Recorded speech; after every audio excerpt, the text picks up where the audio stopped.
정봉주의 정치쇼. 안녕하세요. 시대의 양심 마성의 중독성 대체 불가 정봉주의 정치쇼 정봉주입니다. 자, 즐거운 화끈하게 시작하는 월요일입니다. 월요병도요 정봉주의 정치쇼라고 한다면 한 방에 훅 날려보낼 수 있습니다. 지금 이 시각 여러분이 가장 많이 찾아본 실시간 검색어 체크합니다. 브라질 총격전 댄스 파티에서 또 총격전이 일어났죠. 최소 현재까지 7명이 사망했다고 걱정이 되네요. 자, 그리고 MB 공항 출국하면서 적폐청산 정치 보복 의심된다라고 발언한 거예요. 자, 2017년 수능 날짜 11월 16일 목요일입니다.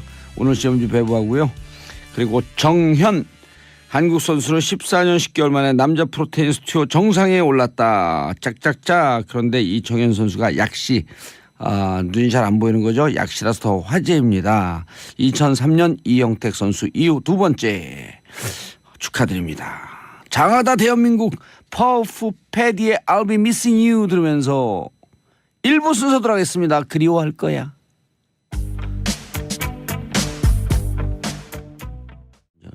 정봉주의 정치쇼 1부 순서 들어가겠습니다. 이름하여 뉴스 브리핑. 월요일 오전 10시는 뉴스 브리핑으로 시작합니다. 자, 신문 안 보신 분들, TV 뉴스 안 보신 분들, 봐도 건성으로 보신 분들, 정봉주의 정치쇼에서 뉴스를 해결하세요. 정상근 미디어 오늘 기자 자리하셨습니다. 네, 미디어 오늘 정상근 기자입니다. 예, 웰컴 투 정치쇼. 네, 안녕하십니까. 예, 정치쇼를 영어로 뭐라 하는 줄 알아요? 영어요? 쇼. 그렇죠. 그냥 쇼죠. 쇼 하면 돼요. 네. 예. 영어로 political show 하면은 정말 미국 애들 못 알아들어요. 그래요? 그냥 예. 쇼라고 하면 되는 거예요? Show about news. 네, 영어 시간이었나요? 예. political show 하면 이상하잖아요. 네. 정치적인 쇼. 정치적으로 그렇게 되나요? 뛰게 떼는 거예요. 뭐예요 이게? 영어는 진짜 너무 정치에 어려워요. 관한 쇼를 하는 거죠, 그죠? 네. 예, 정상훈 미디어 오늘 기자 첫 번째 뉴스. 네, 이란과 이라크 접경지대에서 규모 7.2의 강한 지진이 발생을 해서 네, 수십 명이 사망했다는 소식입니다.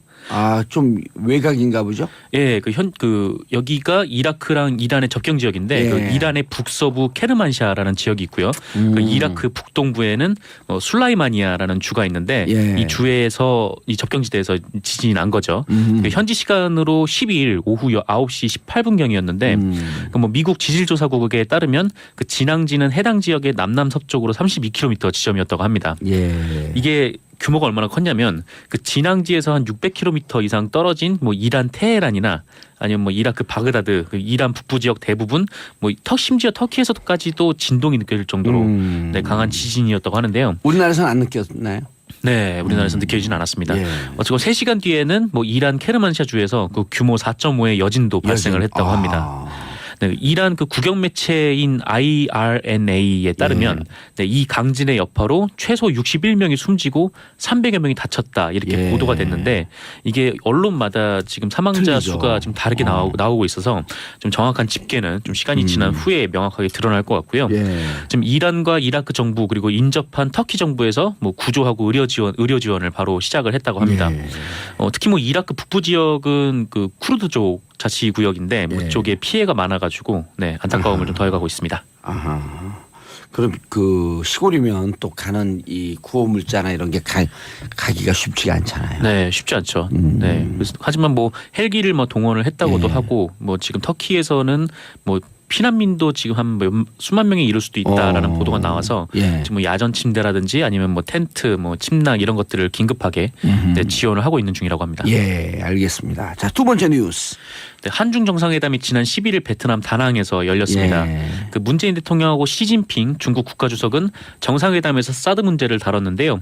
예. 그 양국 입장 차이는 사실 큰 변화는 없었다고 합니다. 예. 네, 시진핑 주석은 여전히 한국의 사드에 대한 책임 있는 자세와 결정을 촉구를 했고, 문재인 대통령은 그 사드 배치가 중국을 겨냥한 것이 아니다라는 기존 입장을 재확인했는데, 다만 3.15 정책을 지난번에 강경화 장관이 발표했잖아요. 네. 그리고 하고 뭐 중국이 받아들이는 것 같더니 또 문제가 됐나요? 뭐 문제가 됐다 그러면 볼 수는 없고 근데 이 얘기를 오랫동안 하긴 했다고 해요. 그러니까 이미 배치된 사드가 포대가 있잖아요. 예. 이 포대에 대해서 뭐 시진핑 국가주석은 뭐 책임 있는 조치를 해야 되는 거 아니냐라고 얘기를 했고 빼라는 얘기. 네, 그렇죠. 그 문재인 대통령은 뭐 이게 중국을 겨냥한 것이 아니기 때문에 예. 어쨌건 그런 입장은 뭐 기존과 같은데 다만 한 가지 좀 차이가 있다면은 이 문제는 이 문제고 예. 일단 한중 교류 협력은 정상 궤도로 올리겠다라는 의견을 예. 합의를 이루었습니다. 아, 한중 교류는 정상적인 수준으로 올리겠다. 네. 올리겠다. 아예 뭐 불씨가 꺼졌다, 사드 문제 불씨가 꺼졌다라고 얘기를 할 수는 없지만 그래도 일단 이전의 관계가 좀 회복될 가능성이 좀 높아진 예, 거죠. 관광객도 막 들어오기 시작하고 있어요. 네, 뭐 보도에 따르면은 뭐 유커라고 하죠. 이제 중국 예. 관광객들이 다시 예. 명동에 뭐 붐볐다고 하는데 예. 뭐 이와 함께 뭐 한중 간 북핵 문제를 대화를 통해서 평화적으로 해결하자는 데에도 입장을 좀 모았고요. 아하. 네, 어쨌건 뭐 관광이나 교류 협력도 더 강화를 해나가기로 했습니다. 의미 있는 그 회담이 됐네요. 네, 의미가 있는 회담이 됐죠. 어쨌건 예. 사드 문제 이후에 지속적으로 중국이 뭐 사실상의 보복 조치를 취했었지 않았습니까? 근데 그렇죠. 어쨌건 그 이 문제가 외교적으로 풀린 셈이 돼서 네, 좀 좋은 성과를 거둔 것 같습니다. 완전히 풀렸다고 볼 수는 없지만 점차 풀려가고 있는 추세다. 네, 뭐 앞으로도 계속 기대가 되는 거는 예. 뭐 다음 달에 문재인 대통령이 중국 방문을 하기로 네, 이게 약속을 했고 예. 또 문재인 대통령이 또 시진핑 주석을 평창 동계올림픽 때 초청을 했대요. 근데 어허. 거기에 대해서 시진핑 주석은 최대한 노력을 해보겠다 이렇게 답했다고 합니다. 두 정상이 그 입장 차이가 있으면 네, 이렇게 하면 돼요. 그 평창 이런 데 와갖고 동계올림픽 때 둘이 쇼트랙 시합을 하는 거예요. 아, 문 대통령하고 시진핑 주석이요. 예, 그래갖고 이긴 사람 말 따르기. 네, 그냥 어차피 선수들이 대결을 하는데 뭐, 네. 아니요, 선수들이 대결하면 뻔한 거잖아요. 동쪽에 해 뜨는 거고. 아, 그렇죠. 정상들이 뭐 하게 쇼트트랙은 되면 이게 세계적인 뉴스가 되거든요. 아, 정말 이슈가 되긴 하겠네요. 예, 그러다 딱 문재인 대통령이 얘기해 주는 거예요. 한번 붙자. 네. 그런데 나는 뒤로 가겠다. 당신 앞으로 달려라. 그 기싸움에 팍 그러고 시진핑이 죄송합니다. 졌습니다. 네. 아마 이뤄질 수 없는 얘기들이 의미 없는 얘기가 계속 나오네요. 길을 팍 기선제압 팍. 네. 그렇군요. 예. 자, 샵 1035 짧은 문자 50원 긴 문자 100원. 김명님 여기 원주 너무 추운데 봉도사님 반팔. 아웅 더 추워요. 반팔인지 어떻게 하셨어요? 아, 보이는 라디오로 보이니까. 아, 이게 원래 이 옷이 아시죠? 긴 팔인데요. 네. 밤새 자고 나니까 제 팔이 길어진 거예요. 아, 네. 팔에 근육이 좀 많이 붙으셔서 올라간 네. 거 아닙니까? 이상한 소리를 하고 계죠. 원래 팔에 근육이 많은 게 많은가? 네. 자, 양영식님, 정상근 기자님 목소리 너무 부드러우세요. 성시경 톤이네요. 아유, 감사합니다. 예. 보이는 라디오로 보세요. 얼굴도 잘생겼어요. 비추합니다. 네. 예. 추천하지 않아요. 비추예요? 네. 비루한 게 아니라 비추래. 네. 다음 뉴스 자, 갈까요? 국정원의 박원순 문건 유출 대응 방안 문건 공개?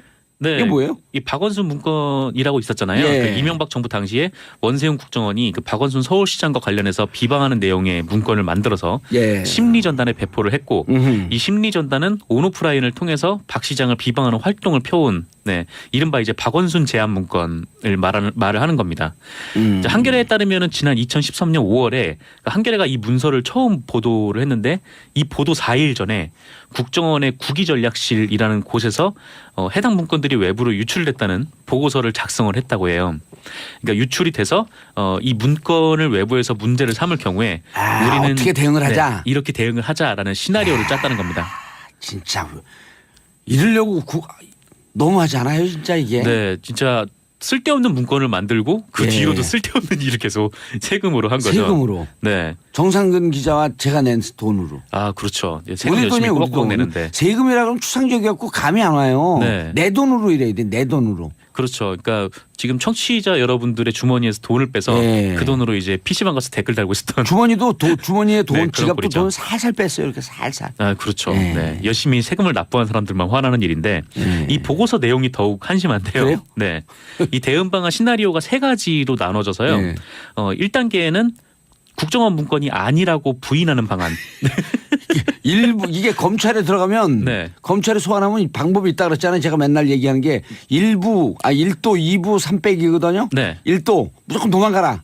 처음에 소환에 응하지 않고. 예. 네. 2부 부인하라. 네. 세 번째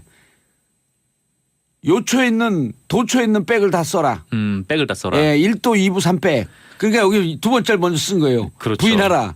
뭐 국정원 자체가 백이니까 뭐 3번은 모르겠는데 예. 어쨌거나 첫 번째는 부인하는 방안 아하. 그리고 이게 안 먹힐 경우에 두 번째가 나오는데 이렇게 대응을 하자는 거예요. 그 국정원의 주 임무는 망국적 포퓰리즘으로부터 국민 인식을 바로 세우는 것인 만큼 이에 대해서 방어 심리전을 하다가 뭐 이런 논란이 생겼다.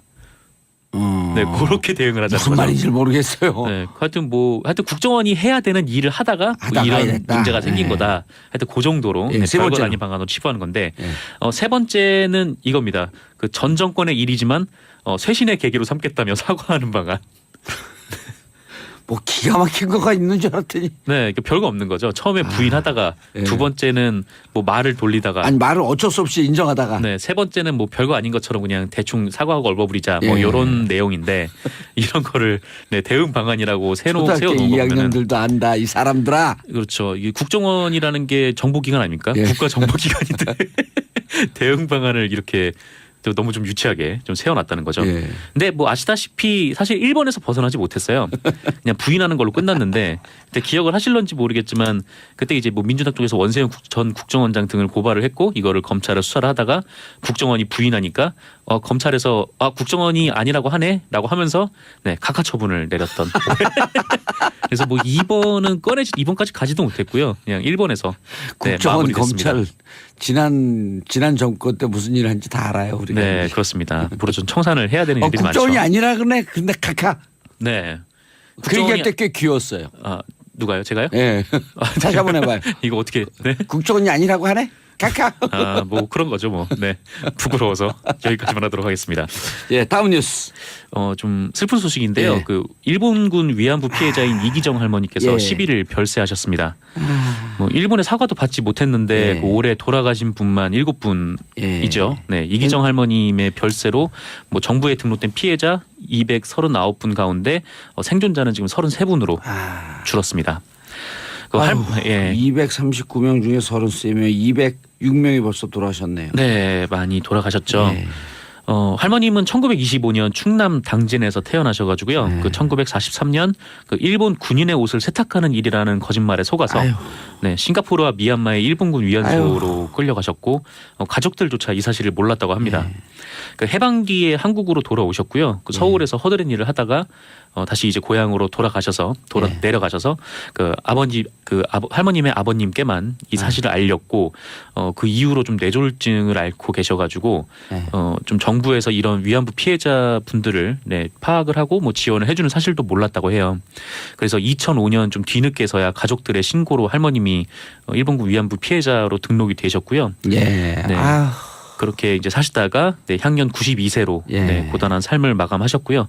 그 빈소는 당진 장례식장 2호실에 마련이 예. 됐습니다. 오늘이 이제 발인이죠. 예. 발인이고 그 당진 시민장 형태의 연결식을 9시 30분에 치를 예정이었는데 아마 예. 치렀을 것 같고요.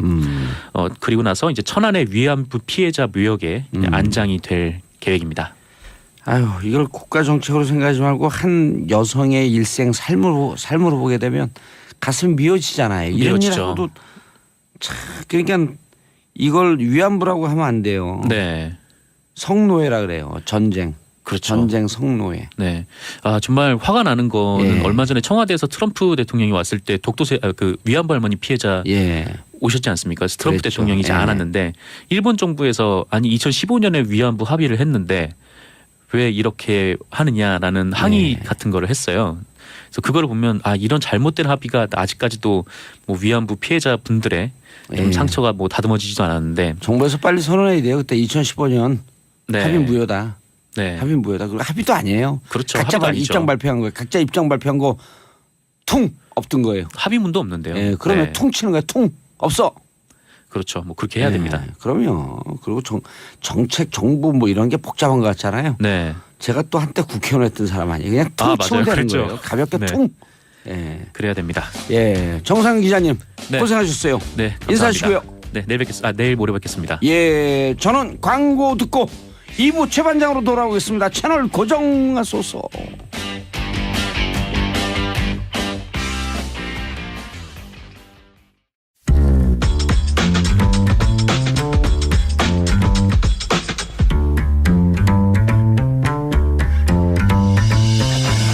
여러분께서는 지금 정봉주의 정치쇼를 듣고 계십니다.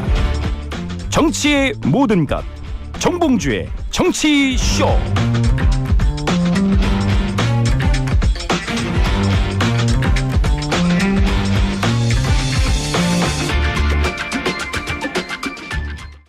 정봉주의 정치쇼 2부 순서 들어가겠습니다.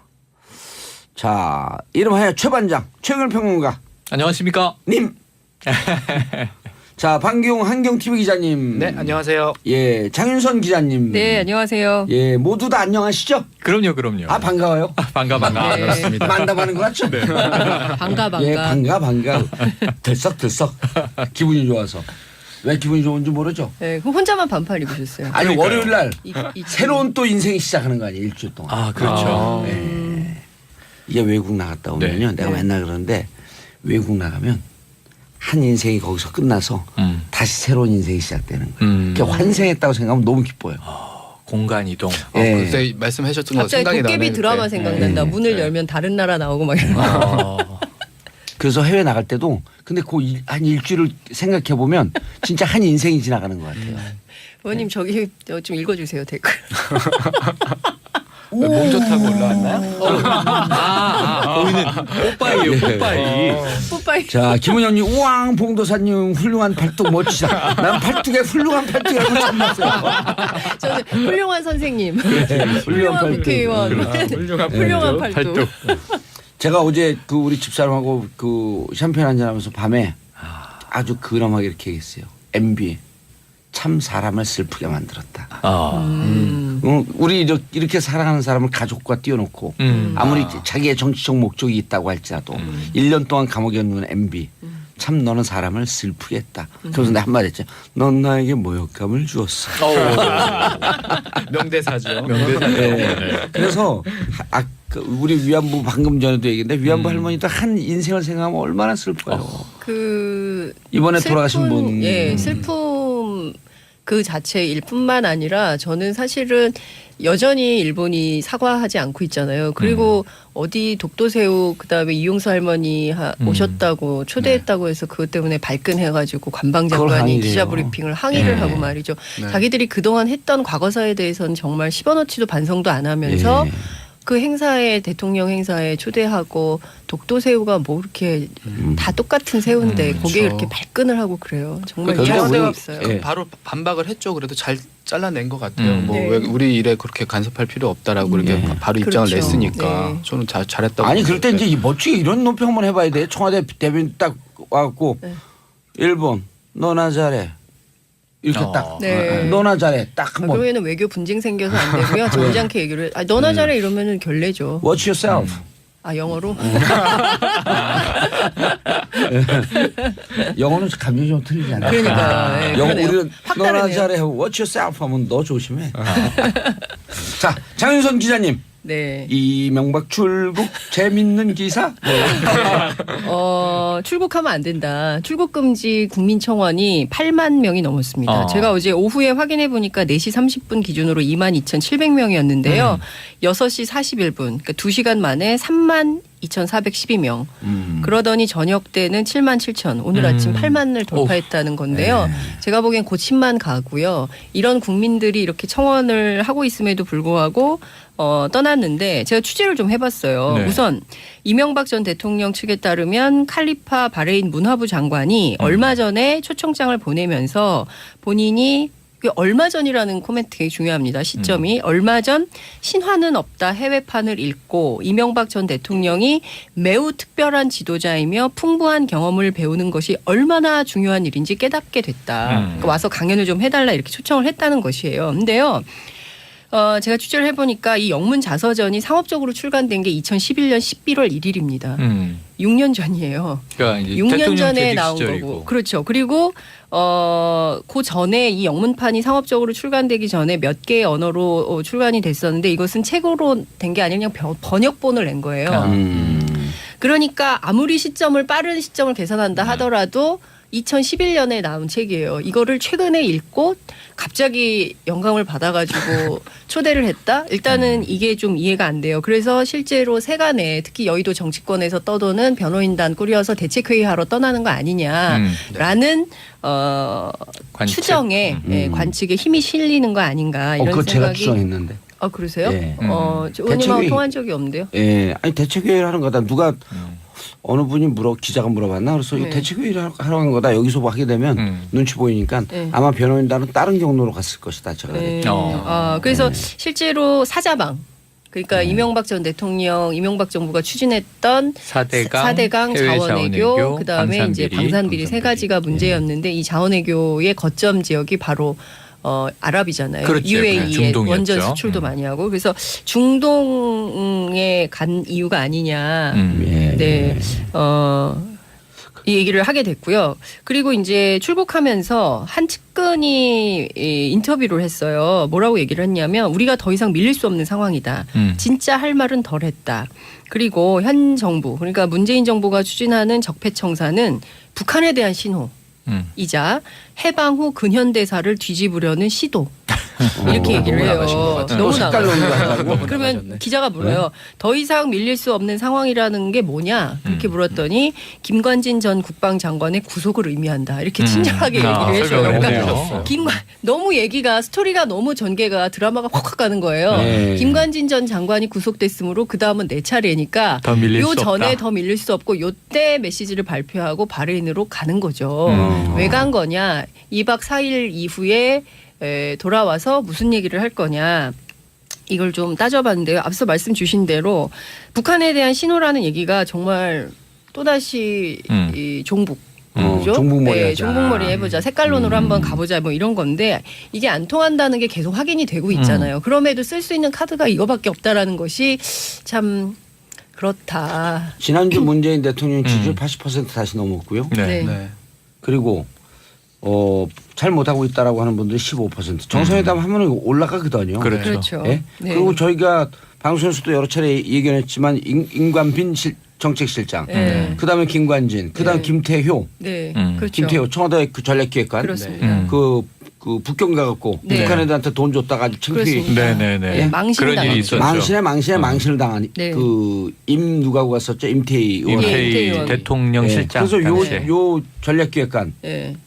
이분이 그 핵심 중에 핵심이거든요. 네. 그리고 군, NLL 이런 거 다 그렇죠. 기획했다는 사람 예. 아니에요? 그래서 실제로 검찰에서 김태효 소환했죠.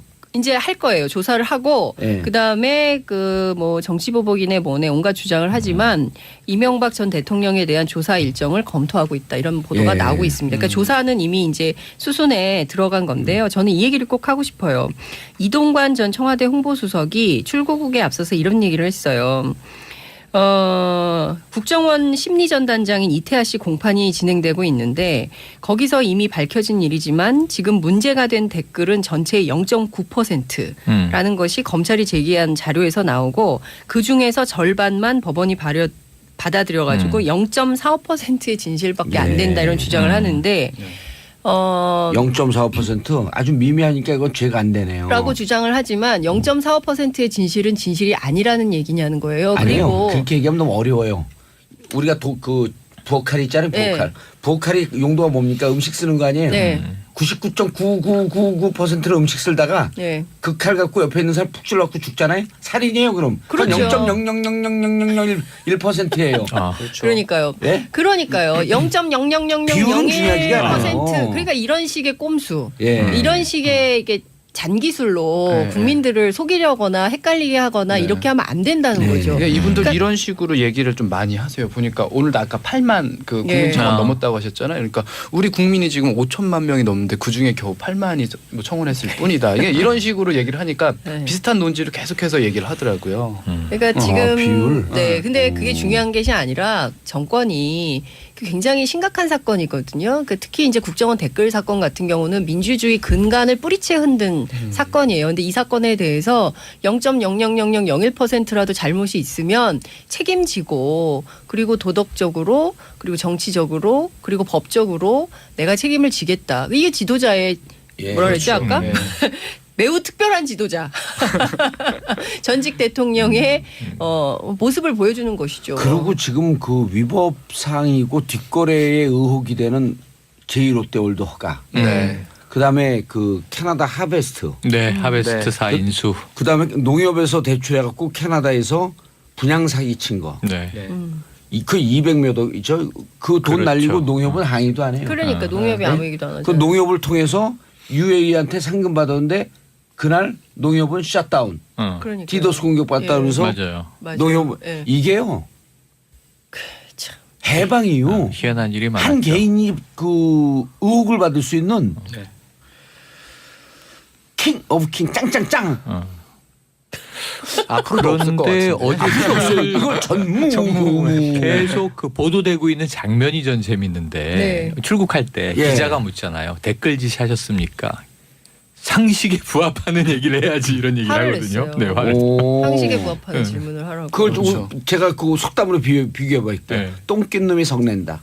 아니 그 자리에서 물어봤어야 돼요. 그 다스는 누구 거예요? 왠지 내 거 아니에요. 그럼 저거 그럼 권 씨하고 이상은 두 분이 좋아해요. 아, 그렇겠네. 다스를 이시영 씨한테 지분을 옮기려고 하는 그 과정을 제가 추적 중이거든요.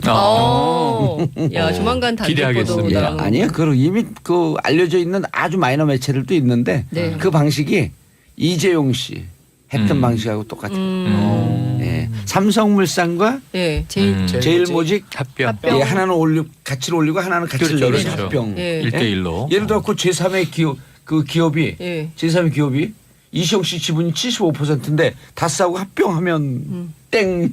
그걸 준비하고 있어요. 야 그러면 그럼 딱 걸렸어. 나한테. 다양하게 걸린 것 같아요. 근데 그러면 못 나와요. 오늘 자 다음 뉴스 세영일 안타깝습니다. 평론가님. 네. 못 MB 나와요, 측은 못 이제 나와. 화를 내고 계신데 예. 지금 이제 이건 지난 전전임 정권에 대한 이제 이 위법 행위에 대한 수사고요. 지금 예. 오늘 이제 국내 정치권에서 가장 관심을 받는 건 오랜만에 자유한국당의 의총입니다. 의총이 열리는데 왜 열리느냐? 네. 이 친박계 의원 15명이 의총을 열어달라. 다룰 문제가 있다.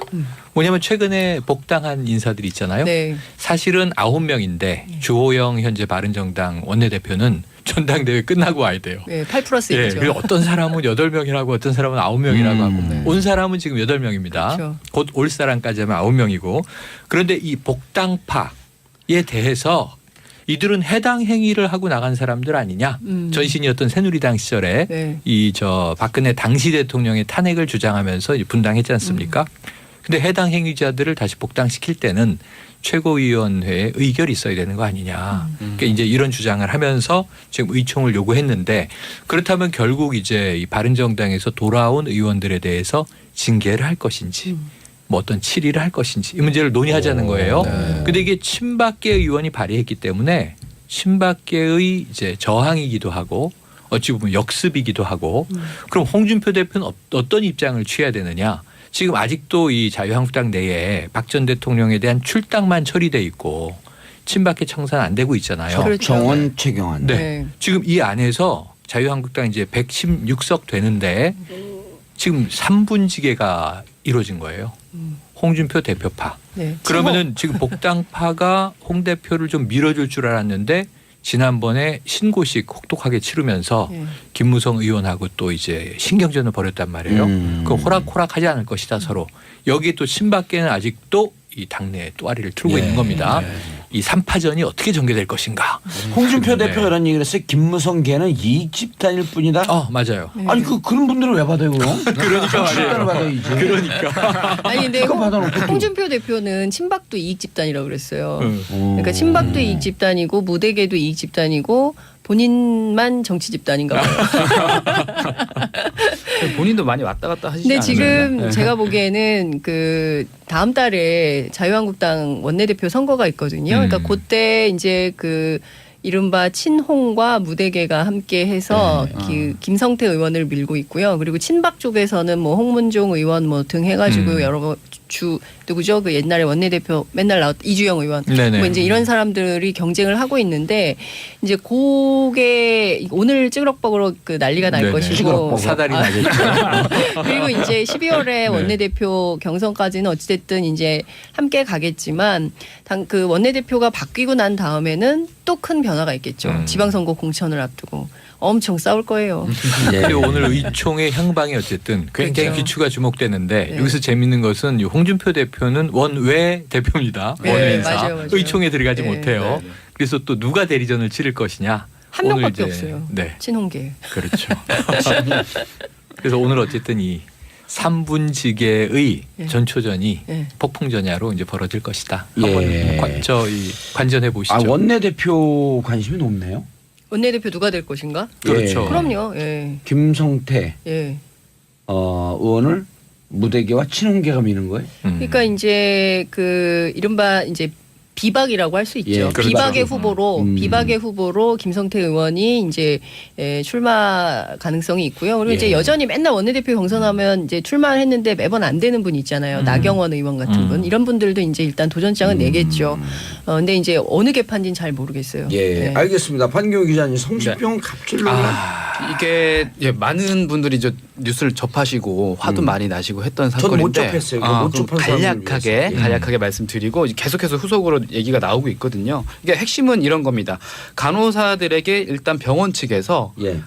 장기자랑 같은 1년에 한 번씩 행사를 해요. 체육대회. 그런 체육대회나 뭐 재단의 밤 뭐 이런 식으로 해서 행사를 하는데 그때 굉장히 선정적인 옷 야한 옷을 어머. 입으라고 강요를 하고 또 거기서 걸그룹들이 뭐 추는 그런 댄스들 있죠. 이런 공연을 하라고 이렇게 강요를 한 사안입니다. 그래서 예. 실질적으로 그렇게 해왔고, 했네요. 예, 해왔고요. 사진이나 이런 것도 계속 나오고 있는데 보면 진짜 굉장히 그 정도가 심합니다. 맞아요. 무슨 위대한 도약 이거 뭐 어디 정당이에요? 아니 병원이 진짜. 도약하면 뭐 어떻게 도약하려는 거야? 예? 그러니까 이 자체로도 좀 문제가 있잖아요. 저도 전당대회인 줄 알았어요. 그러니까요. 무슨 도약을 병원이 도약하면 어떻게 도약을 해요? 근데 이제 이분들 이제 현직에 계신 간호사분들 업무도 맞아요. 바쁘신 분들을 이렇게 춤을 추라고 시킨 건데 깜짝 놀랐어. 무슨 예. 치어리더들이 나온 줄 알고. 그런 그렇죠. 분위기예요. 이게 선발하는 과정도 웃깁니다. 키랑 몸무게를 보고 선발을 했다는 거예요. 그러니까 지금 현직에서 아니, 병원의 지금 간호사를? 의료 행위를 하는 신규 간호사 간호사들. 분들을 더군다나 연차가 높지 않은 분들, 그러니까 자기 목소리를 쉽게 내지 못하는 그런 간호사들을 상대로 예.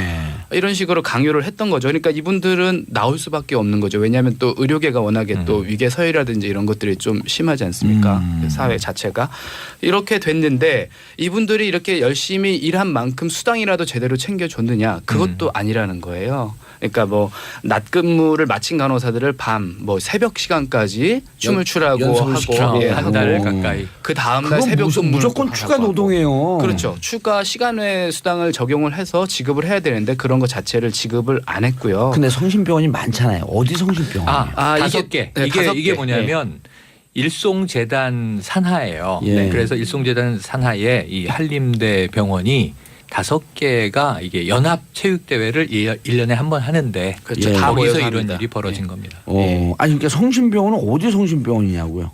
여러 군데죠. 여러 군데서 다 이제 강동중심도 간호사분들이 있고 또, 예. 다섯 이게 군데에서 같은 연합으로 재단이에요. 같은 오. 일송재단이라는 재단에서 운영하는 5개 병원입니다. 그러니까 한림대 부속 병원들인데 네. 옛날에 이제 성심 대학하고 이제 합쳐지면서 성심병원들이 예. 성심이란 이름을 그냥 유지하는 데도 있고 한림대 병원, 한림성심병원 이렇게 이제 흔히 부르죠. 그렇죠. 그런데 이제 이게 여러 군데 있는데 5개 병원 연합인데 일송재단 소속이다. 일송재단 예, 그런데 소속. 문제는 저희가 깜짝 놀란 건 병원 관계자가 몰랐다 이렇게 얘기를 해요. 이 예. 행사에 무대에 올라와서 해마다 지금 여러 네, 네. 해째 벌어지고 있는 일이었는데 몰랐다. 그렇죠. 뭐 강요하거나 이런 사실을 알지 자세히 못해. 확인해 볼 예, 텐데 못했다. 강요는 없었던 것으로 안다. 내년부터는 안 하겠다. 개선하겠다 이랬는데 국정원이 간호사들은 일단 부인하고 보게. 간호사들은 울며 불며 네. 수치스럽다. 못하겠다. 정말 이랬다는 거죠. 이게 전형적인 직장 내 성희롱 사건이고요. 이게 집단 성희롱. 집단 집단 성희롱. 성희롱이고 예, 그다음에 그렇죠. 이게 성상품화인 거예요. 그러니까 그렇죠. 여성을 성질이 젊은 파문입니다. 여성들을 무대 위에 올려놓고 희롱한 거거든요. 근데 이런 건들이 너무 많아요. 그러니까 제가 브랜드 미용실 있잖아요. 네네. 그런 데들도 이런 행사를 해요. 체인이 그래서 많이 있는. 예, 행사를요? 그리고 굉장히 힘들잖아요. 12시간, 13시간씩 일을 하고 음. 또 추가 노동으로 이런 걸 시키는 거예요. 그리고 각 매점 뭐죠? 그 지점마다 경쟁시키고 아 근데 그 지점 그 브랜드 미용실도 한번 이런 문제가 있었죠. 있었어요. 예, 문제가 아니 지금 있었어요. 성심병원 예. 성심병원인데 예. 성심병원 5개 연합이라고 하는데 네네. 네. 그걸 우리가 3부에 밝혀줘야 될 것 같아요. 명단 공개해줘야 돼요. 왜 이런 그 불이익을 주고 이런 문제가 되고 있는데 성심병원이라고 주위에 또 다른 성심병원도 있어요. 이상한 있어요. 피해자 나와요. 있어요. 2차 있어요. 피해자. 그러니까 네. 여기 5개 병원 어디 딱 얘기를 해줘야 돼요. 몇 개 있죠. 강남. 아니 좀 이따가 예. 여기 이후에 왜 지금 강동, 하려고 해요? 예. 이렇게 감질나게 해놔야 계속겠죠. 네네. 5개가 어딜까? 아, 그 어딜까 하는 것을 구체적으로 그러니까 광고 듣고 오면 안 될까? 자, 광고 듣고 3부에 돌아오겠습니다. 채널 고정하소서.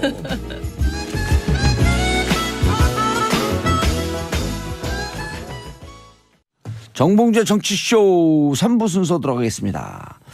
지금 최영일 평론가님, 반기용 한경TV 기자님, 장윤성 기자님 함께하고 계십니다. 최반장.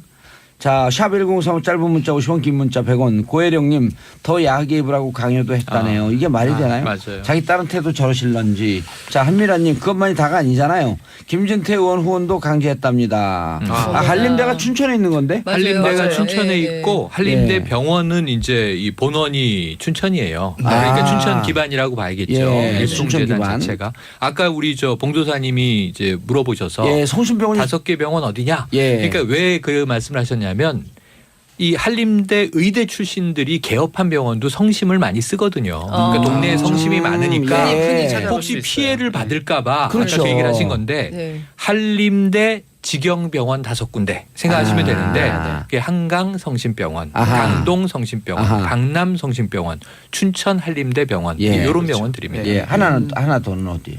4개 나왔어.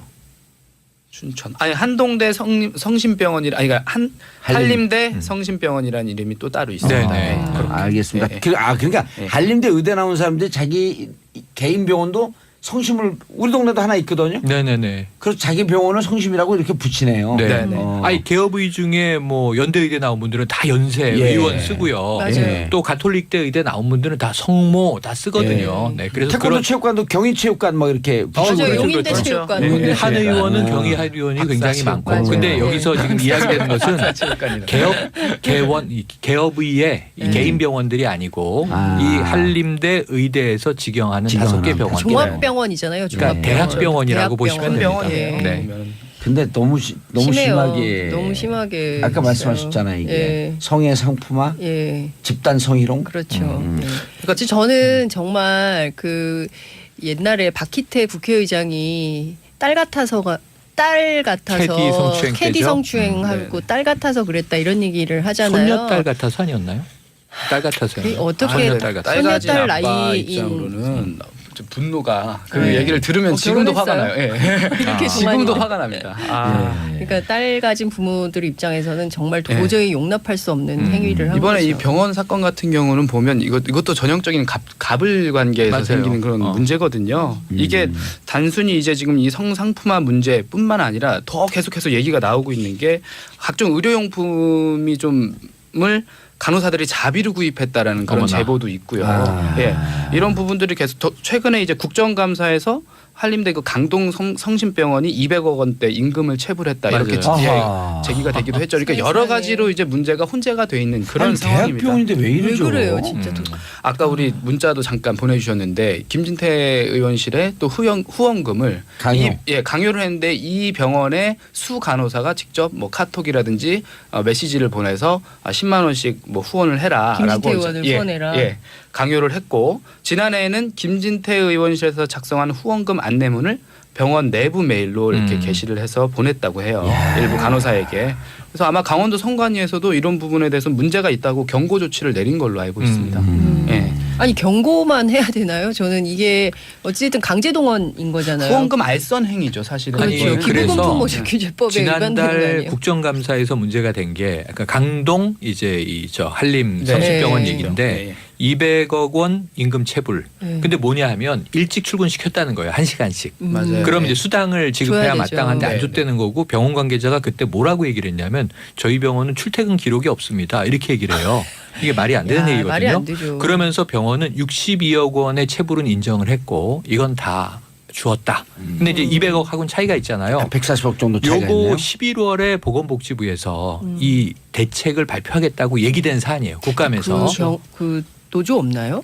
그런데 노조 있겠죠. 그런데 이 부분에 대해서 이제 이 집단 성희롱 문제 또는 갑질 문제, 네. 직장 갑질 문제 같이 합쳐서 보건복지부가 대책을 강하게 내줘야 한다라고 보는데 네. 지난 12일 일요일에 보건복지부 입장이 뭐라고 나왔냐면 대한병원협회에 협조 공문을 보내서 이런 일이 없도록 조치하겠다. 그래서 이게 공문으로 협조를 요청할 사안이냐 그렇죠. 아니면 조사해야 되는 거 아니냐. 저희 이거 노동부가 네. 또 타 직권조사해야 병원도 조사해야 되는 거 아니에요. 그래서 여가부도 나서야 일 된다고 덕후 김장겸 보고요. 사장 있는 MBC 노동부에서 부당노동 행위로 소환했고 조사했잖아요. 체포 네. 영장도 네, 발부했었죠. 체포영장 네. 발부했고. 아 이만큼 부당노동 행위가 어디 있겠어요? 그러니까 공공의 힘이 네. 적극적으로 네. 개입해서 문제 해결을 해야 되는데 너희들끼리 알아서 풀어. 뭐 그리고 협조 공문 보내고 이걸로 해결되지 않는다는 것은 아마 공무원들이 너무나 다 잘 그렇죠. 아실 텐데 예. 이런 식으로 사실상 손 놓는 것은 문제가 매우 심각하다고 볼 수 있죠. 당국에서 제대로 이제 미진하니까 네. 실제 이제 시민단체가 새로 또 창설을 했어요. 예. 이게 직장갑질 119라는 이 단체가 만들어져서 어허. 이 안으로 지금 이뭐 제보들이? 예, 성심병원뿐만 아니라 관련된 이제 그 갑질 직장 내 쏟아진다고 부당한 일들이 하는군요. 계속해서 지금 수백 건씩 쏟아지고 있다고 합니다.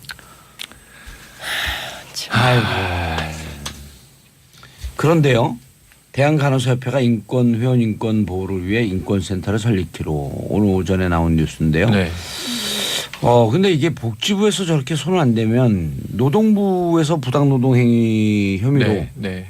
의심이 있다 해갖고 조사할 수 있지 않나요? 지금 제가 보기엔 세 군데가 예. 관할 부처입니다. 우선 네. 보건복지부가 그렇지. 주무부처가 되고 말씀하신 대로 고용노동부도 고용노동부가 되고 같이 나서야 되죠. 또 하나 여성가족부도 여성가족부. 나서줘야 될 네. 문제예요. 김영주 장관님 그 모시고 있는 노동부 직원들이요.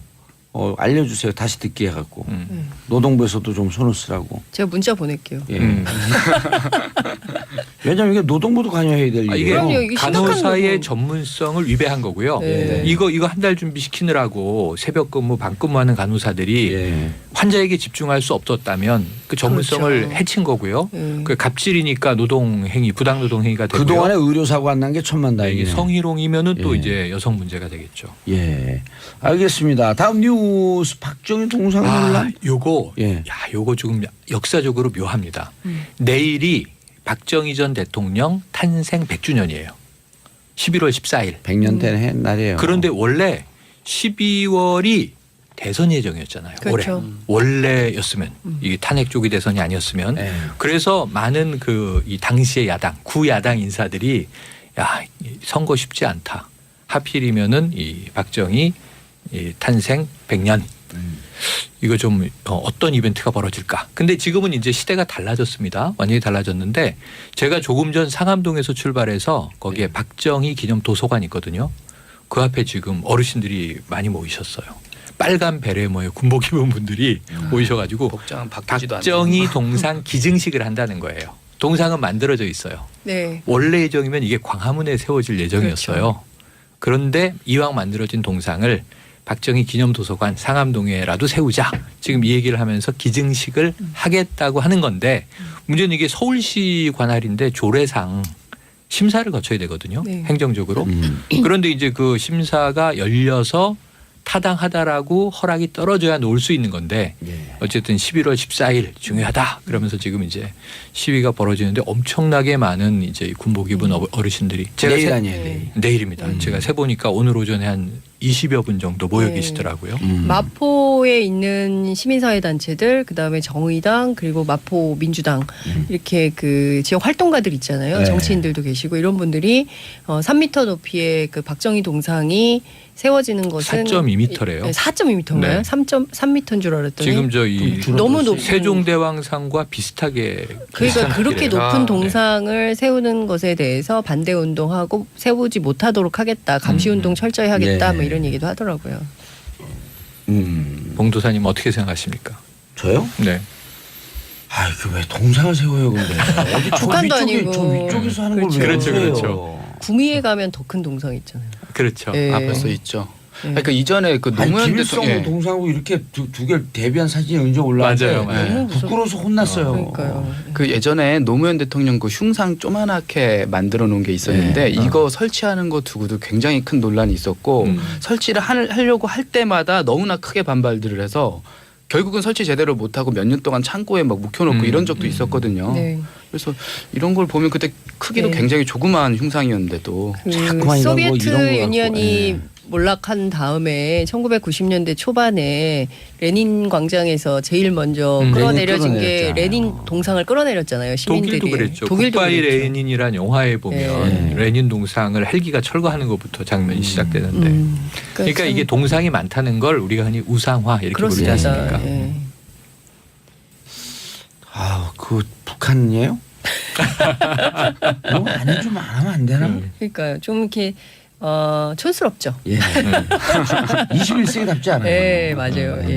너무 옛날 구식이에요. 또 우리 국민들이 얼마나 현명하고 미래지향적인 국민이에요. 똑똑하고. 근데 이게 그냥 동상의 문제가 아니라 동상은 가시적으로 그 상징을 보여주고자 그렇습니다. 하는 거고 그 안에 뭔가 정신, 사상 이런 게 숨어 있지 않습니까? 네.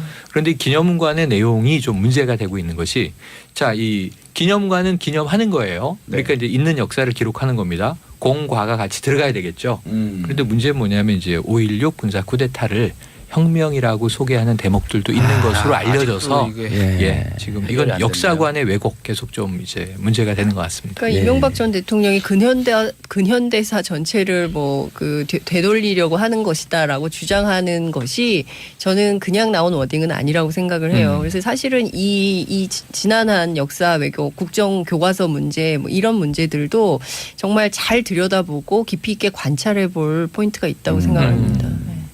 알겠습니다. 장 기자님. 네. 다음 뉴스. 사드 문제가 또다시 정상회담 테이블에 올랐다. 예, 그렇습니다. 오늘 우리가 일부에서 잠깐 얘기를 했는데요. 네. 조금 더 깊게 쑥. 네. 그 10시부터 아마 문재인 대통령이 리커창 총리하고 얘기를 할 텐데요. 회담이 있죠. 예, 회담을 했을 텐데 지금 아마 끝났겠죠. 근데 어쨌든 사드 배치 문제 때문에 한중 관계가 굉장히 극단에 치달았는데 그랬었죠. 최근 보면 상당히 해빙 무드를 맞고 그랬죠. 있어요. 그리고 이제 중국 관광객들도 한국에 들어오기 왔고 시작했고요. 예, 오고 있고요. 그리고 이제 더 많은 기업들의 이 자유로운 경제 활동 이런 것들이 가능해질 것 같고 특히 이제 화장품 뭐 이런 여행 이런 분야에서 확장이 될 것 같은데요. 어쨌든 지난 주말에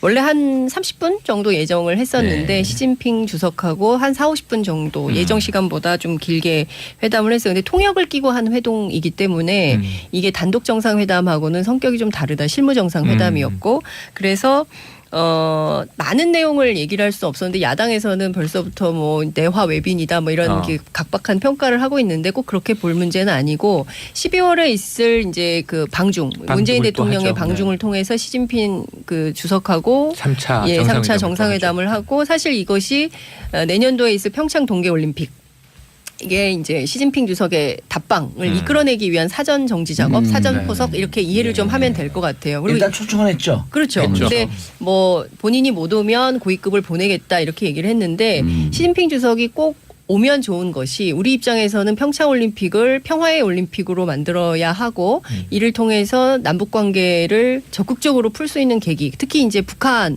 선수단이 오거나 응원단이 오거나 뭐 이렇게 해서 분위기를 좀 만들어야 되거든요. 그러니까 중국이 오면 훨씬 더 수월해지는 거거든요. 이미 선수단 파견의 의사가 있다고 북한이 한번 뉘앙스는 풍겼죠. 근데 또 이제 언제 바뀔지 그러니까 모르니까요. 북한의 이 올림픽위원회가 NOC인데 네. 장웅 부위원장 네. 이 뭐라고 얘기를 했냐면 지난번에 와서는 쌀쌀하게 네. 뭐 정치가 풀려야 스포츠가 풀린다 이런 얘기를 했었는데 이번에는 최근에는 알파인 쪽은 출전 자격이 없으니까 못 오는데 네. 노르딕은 올 수 있다. 자력으로 출전 자격권을 따기 위해서 최선을 다하겠다 이런 얘기를 했죠. 뉘앙스가 좀 달라졌네요. 그래서 이제 저는 어찌됐든 이 에이펙 그리고 아세안 플러스 3 이 회의는 다자 외교 무대이고 문재인 대통령이 중요하게 강조한 물론 이제 한중 관계 사드 이것도 중요하지만 문재인 정부가 신남방 정책을 강조했다는 점도 우리가 좀 주의 깊게 봐야 될 것 같아요. 그러니까 그렇죠. 아세안 시장을 열겠다. 중국 그다음에 우리가 미국 이렇게 의존도가 강했는데 이것 이외에 아세안 시장을 열어서 균형 외교를 다각화, 그러니까 북쪽으로는 중국과 러시아, 남쪽으로는 아세안까지 확장해서 새로운 외교 무대를 만들겠다는 것은 그동안 없었던 발상이거든요. 그래서 이것에 대해서는 우리가 평가를 좀 해야 된다고 보고 특히 동남아의 한류 영풍이 굉장히 크잖아요. 그래서 이 시장을 적극적으로 활용해서 이를테면은 균형 외교의 기틀을 갖추는 것 이것도 굉장히 이제 중요하다고 볼 수 있을 것 같고요. 특히나 보수 정권 맨날 이제 북한 인권 얘기하잖아요. 그런데 우리 고위급 관계자가 중국 고위급 관계자를 만나서 탈북민의 인권 문제를 처음으로 언급을 했어요. 그러니까 그동안 보수 정권에서 맨날 말로는 그랬지만 중국 눈치 봐가지고 한마디도 못했던 게 바로 탈북민 인권 관련된 건데. 중국에 있는 그렇죠. 탈북민. 예. 그렇죠. 중국에 있는 탈북민들이 우리로 오겠다. 그 사람들의 의사가 중요한 거 아니냐. 인도적 지원을 하려면. 그래서 그 사람들이 한국을 원한다고 하면 중국이 적극적으로 검토해달라고 대놓고 얘기를 한 거예요. 처음으로 얘기했네요. 처음으로 얘기했어요. 한 번도 보수 정권에서는 얘기를 못했어요. 그렇기 때문에 저는 이 점이 굉장히 눈에 띄는 점이고 이것은 평가를 할 만하다. 그러니까 무슨 얘기냐면 할 말을 하는 정권이라는 거죠.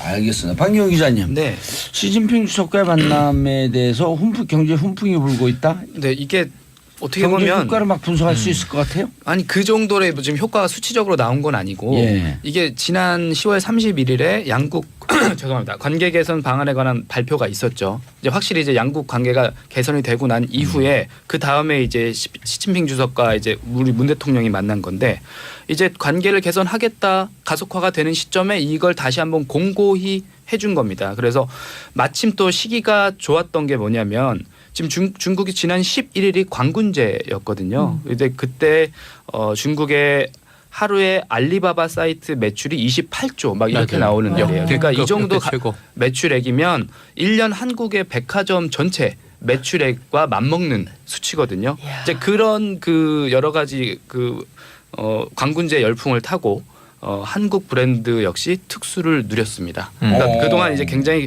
사드 때문에 많이 막혀 있었는데 지난번에 못 누릴 거라고 뭐 미미할 거라고 반경 기자가 잘못 분석해 줬구나. 아니요. 그래서 제가 사드가 좀 풀리고 나서 이제 좀 괜찮아질 것이다라는 말씀도 드렸는데 그거 잊어버리신 것 같아요. 근데 안 이제 들었어요. 그거. 듣고 싶은 거만 들어. 근데 이게 사실 순위는 약간 떨어졌어요. 해외 수입 상품 판매 순위가 우리나라가 5위를 차지했는데 원래 우리가 2, 3위 정도 맞아요. 왔다 갔다 하고 있었거든요. 떨어지긴 했는데 그래도 이 정도면 선방을 한 그런 5등생이에요. 그래도 5등이면. 그렇죠. 그리고 이제 식품업계나 이런 쪽은 이미 좀 회복세에 들어갔고요. 거기 이제 진출해 있는 오리온이라든지 농심 같은 곳 보면 매출 같은 그 수치가 굉장히 많이 개선이 됐습니다. 그리고 조금 의미가 있는 게 우리나라 이제 한류 스타들의 CF가 중국에서 나오기 맞아요. 시작했어요. 전지현 씨 얼굴이 예. 재등장을 했죠. 시작을 했던 그런 것들이 많이 나오기 시작을 하면서 왜 이제 내가 뭘 확실하게 안 나오지 근데. 근데 여기서 궁금한 게 광군제가 뭔지 아세요? 광군제? 광군제가 이제 그 독신자들을 위한 알리바바에서 만든 행사죠. 어떻게 보면. 이게 독신자. 최근에 생긴 거고 얼마 안 됐어요. 전통적인 이 오. 절기가 아니라 광군제 그러니까 무슨 중국 인민해방군 창설일이야 이런 전혀 아니고 맞아요. 우리나라는 막대사탕 데이라고 하잖아요. 네. 막대 과자 데이. 1111. 근데 1111이 하나 홀로 외로운 혼자인 날, 분들을 위한. 독신자의 날이에요. 아니 우리나라는 11월 11일을 그 전에는 뭐라 그랬잖아요. 요즘 바뀌었어요. 모르시죠? 몰라요. 그래갖고 떡도 아주 가래떡 똑같이 데이. 가래떡 데이. 그거는- 전통 네네네. 떡을 먹자 가래떡 데이. 아주 좋은 것 같아요. 근데 저는 그런 상업적인 날이 많지 않았으면 좋겠어요. 애들이 그때마다 막 뭐 사달라 그래요. 아니 원래 이렇게 행사도 학교 맨날 학원에다가 때려놓기만 하면 그게 교육이에요? 상술 때문에 만들어진 거잖아요. 네. 이거 그렇죠. 엄마가 나와 다니니까 학원 아니 다녀야 근데 돼요. 그 가래떡 가래떡이래. 가래떡. 가래떡 같은 거 좋아요. 아, 좋습니다. 그래갖고 네. 그거를 비 뭐하고 똑같이 만들었어 가래떡을 똑같이. 오, 진짜요? 그 인터넷에서 막 팔려요. 그냥 사 먹었어요. 떡을요? 예. 떡을 오래 가면 인터넷에서 굳지 않나요, 그러니까 그게? 굳어서 맛이 배달이 없을 되나요? 텐데. 동네 떡집에서 사야 되는데. 구워 또. 먹으면 되죠. 참 구워 이습 먹으면. 하나 살림 안 하는 사람들. 떡은 이렇게 딱 요즘은 1인용씩 딱딱 이렇게 포장이 돼 있었고요. 네. 일단 가져오면 냉동실에 바로 딱 넣어요. 그 하나씩 먹을 때마다 하나씩 해동시키면 한 2, 30분이 되거든. 똑같아요. 원래 지금 한 떡하고. 생활을 안 하는 사람들이니까 뭐 살림을 안 하니까 이거 모르는 거야. 아닌데. 그러니까 장 기자님이 매월 14일이 무슨 데이인데 네. 12월 14일은 돈이 안 들어요. 아이들한테 뭐 안 사주셔도 돼요. 12월 허그데이요, 14일. 허그데이. 12월 14일이요? 네네. 왜 허그대예요? 그러니까 날씨가 춥지 않습니까? 아. 그러니까 따뜻하게 한번 예, 안아주는. 마지막 뉴스 누구 반기훈 기자님 정대 아니 했잖아요 금방 경기니까 정신들이 없어 도대체. 예. 또 있어요, 또 있어요. 네.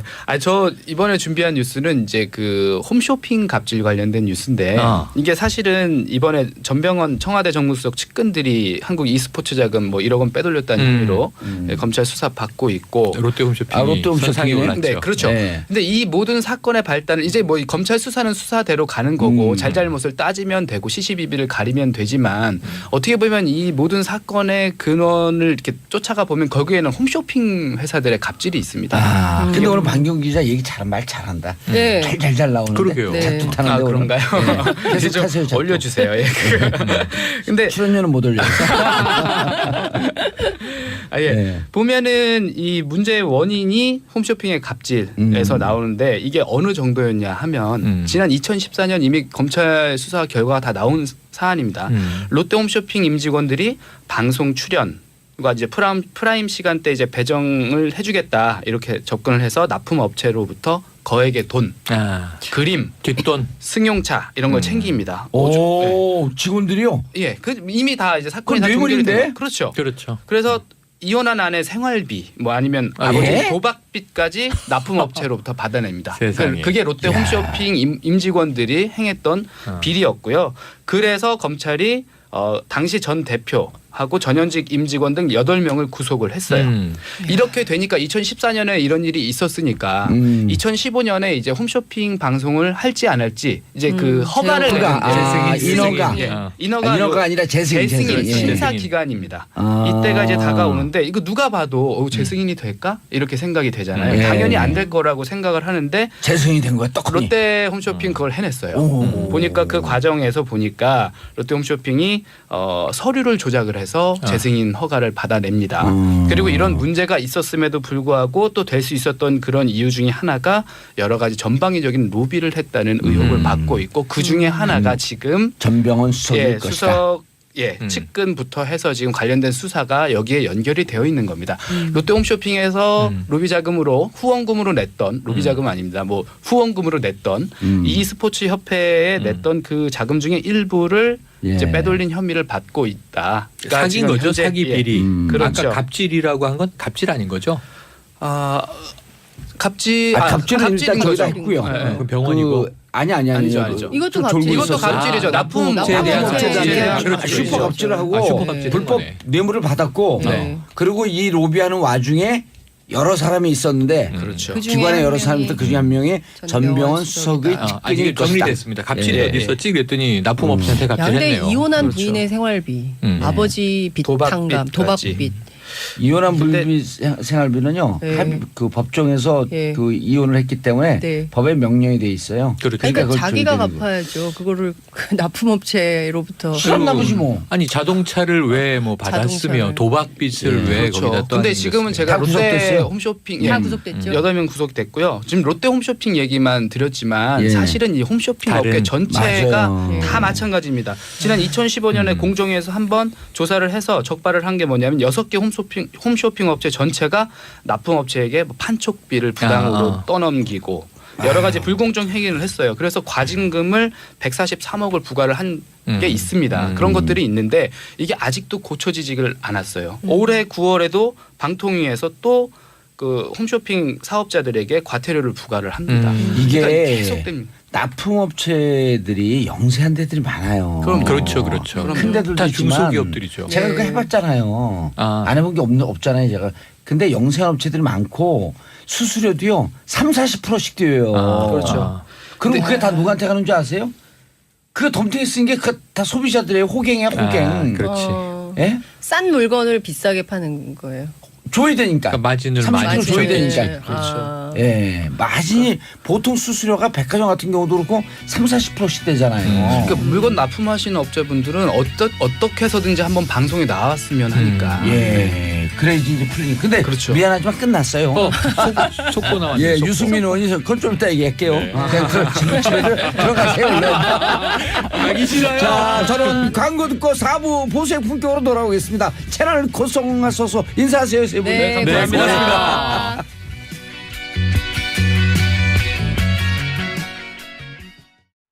정봉주의 정치쇼 4부 순서 들어가겠습니다. 자, 보수의 품격 할 말을 한다. 나라 걱정하는 돌직구 정종 프로더스 정도원 의원님. 네, 안녕하세요. 예, 반갑습니다. 정태근 의원님. 예, 안녕하세요. 예, 반갑습니다. 자, 속보네요.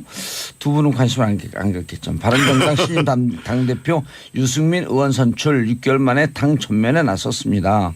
최고위원회는 하태경, 정운천, 박인수 후보가 선출됐습니다. 자, 샵 1035 짧은 문자 50원, 긴 문자 100원, 샵 1035 문자 보내주시기 바라겠습니다. 별로 이 바른정당 당대표 정치권에 무슨 영향 없을까요? 뭐 초라한 승리죠. 별로 뉴스는 안 되는 것 같은데 그런 말을 미리 준비하고 계세요? 아니면 툭 튀어나오는 거예요? 그냥 툭 튀어나왔네요. 초라한 승리. 예. 이거는 다 예상했던 결과여가지고요. 예. 또 최고위원 두 분 그 낙선하신 분들은 또 원해고. 예. 그래서 거의 최고위원들까지 누가 될 건가가 이미 다 정해져 있었던 상황입니다. 예. 상대적으로 지금 보니까 조금 전에 찾아보니까는 하태경 의원이 생각보다도 많이 득표를 했어요. 23% 가까이 득표를 했으니까. 하태경 의원 요즘 핫해. 요새 하태경 몇 개 안 보이는 것 같아요. 예. 야당에서는. 그리고 포인트도 잘 잡아요. 얘기할 때 보면. 네. 예. 그러니까 옛날에 쇄신파라는 게 야당에 항상 있었는데 없어졌거든요. 예. 하태경 혼자서 그 역할을 하는 것 같아요. 자, MB 출국 메시지 어떻게 보셨어요?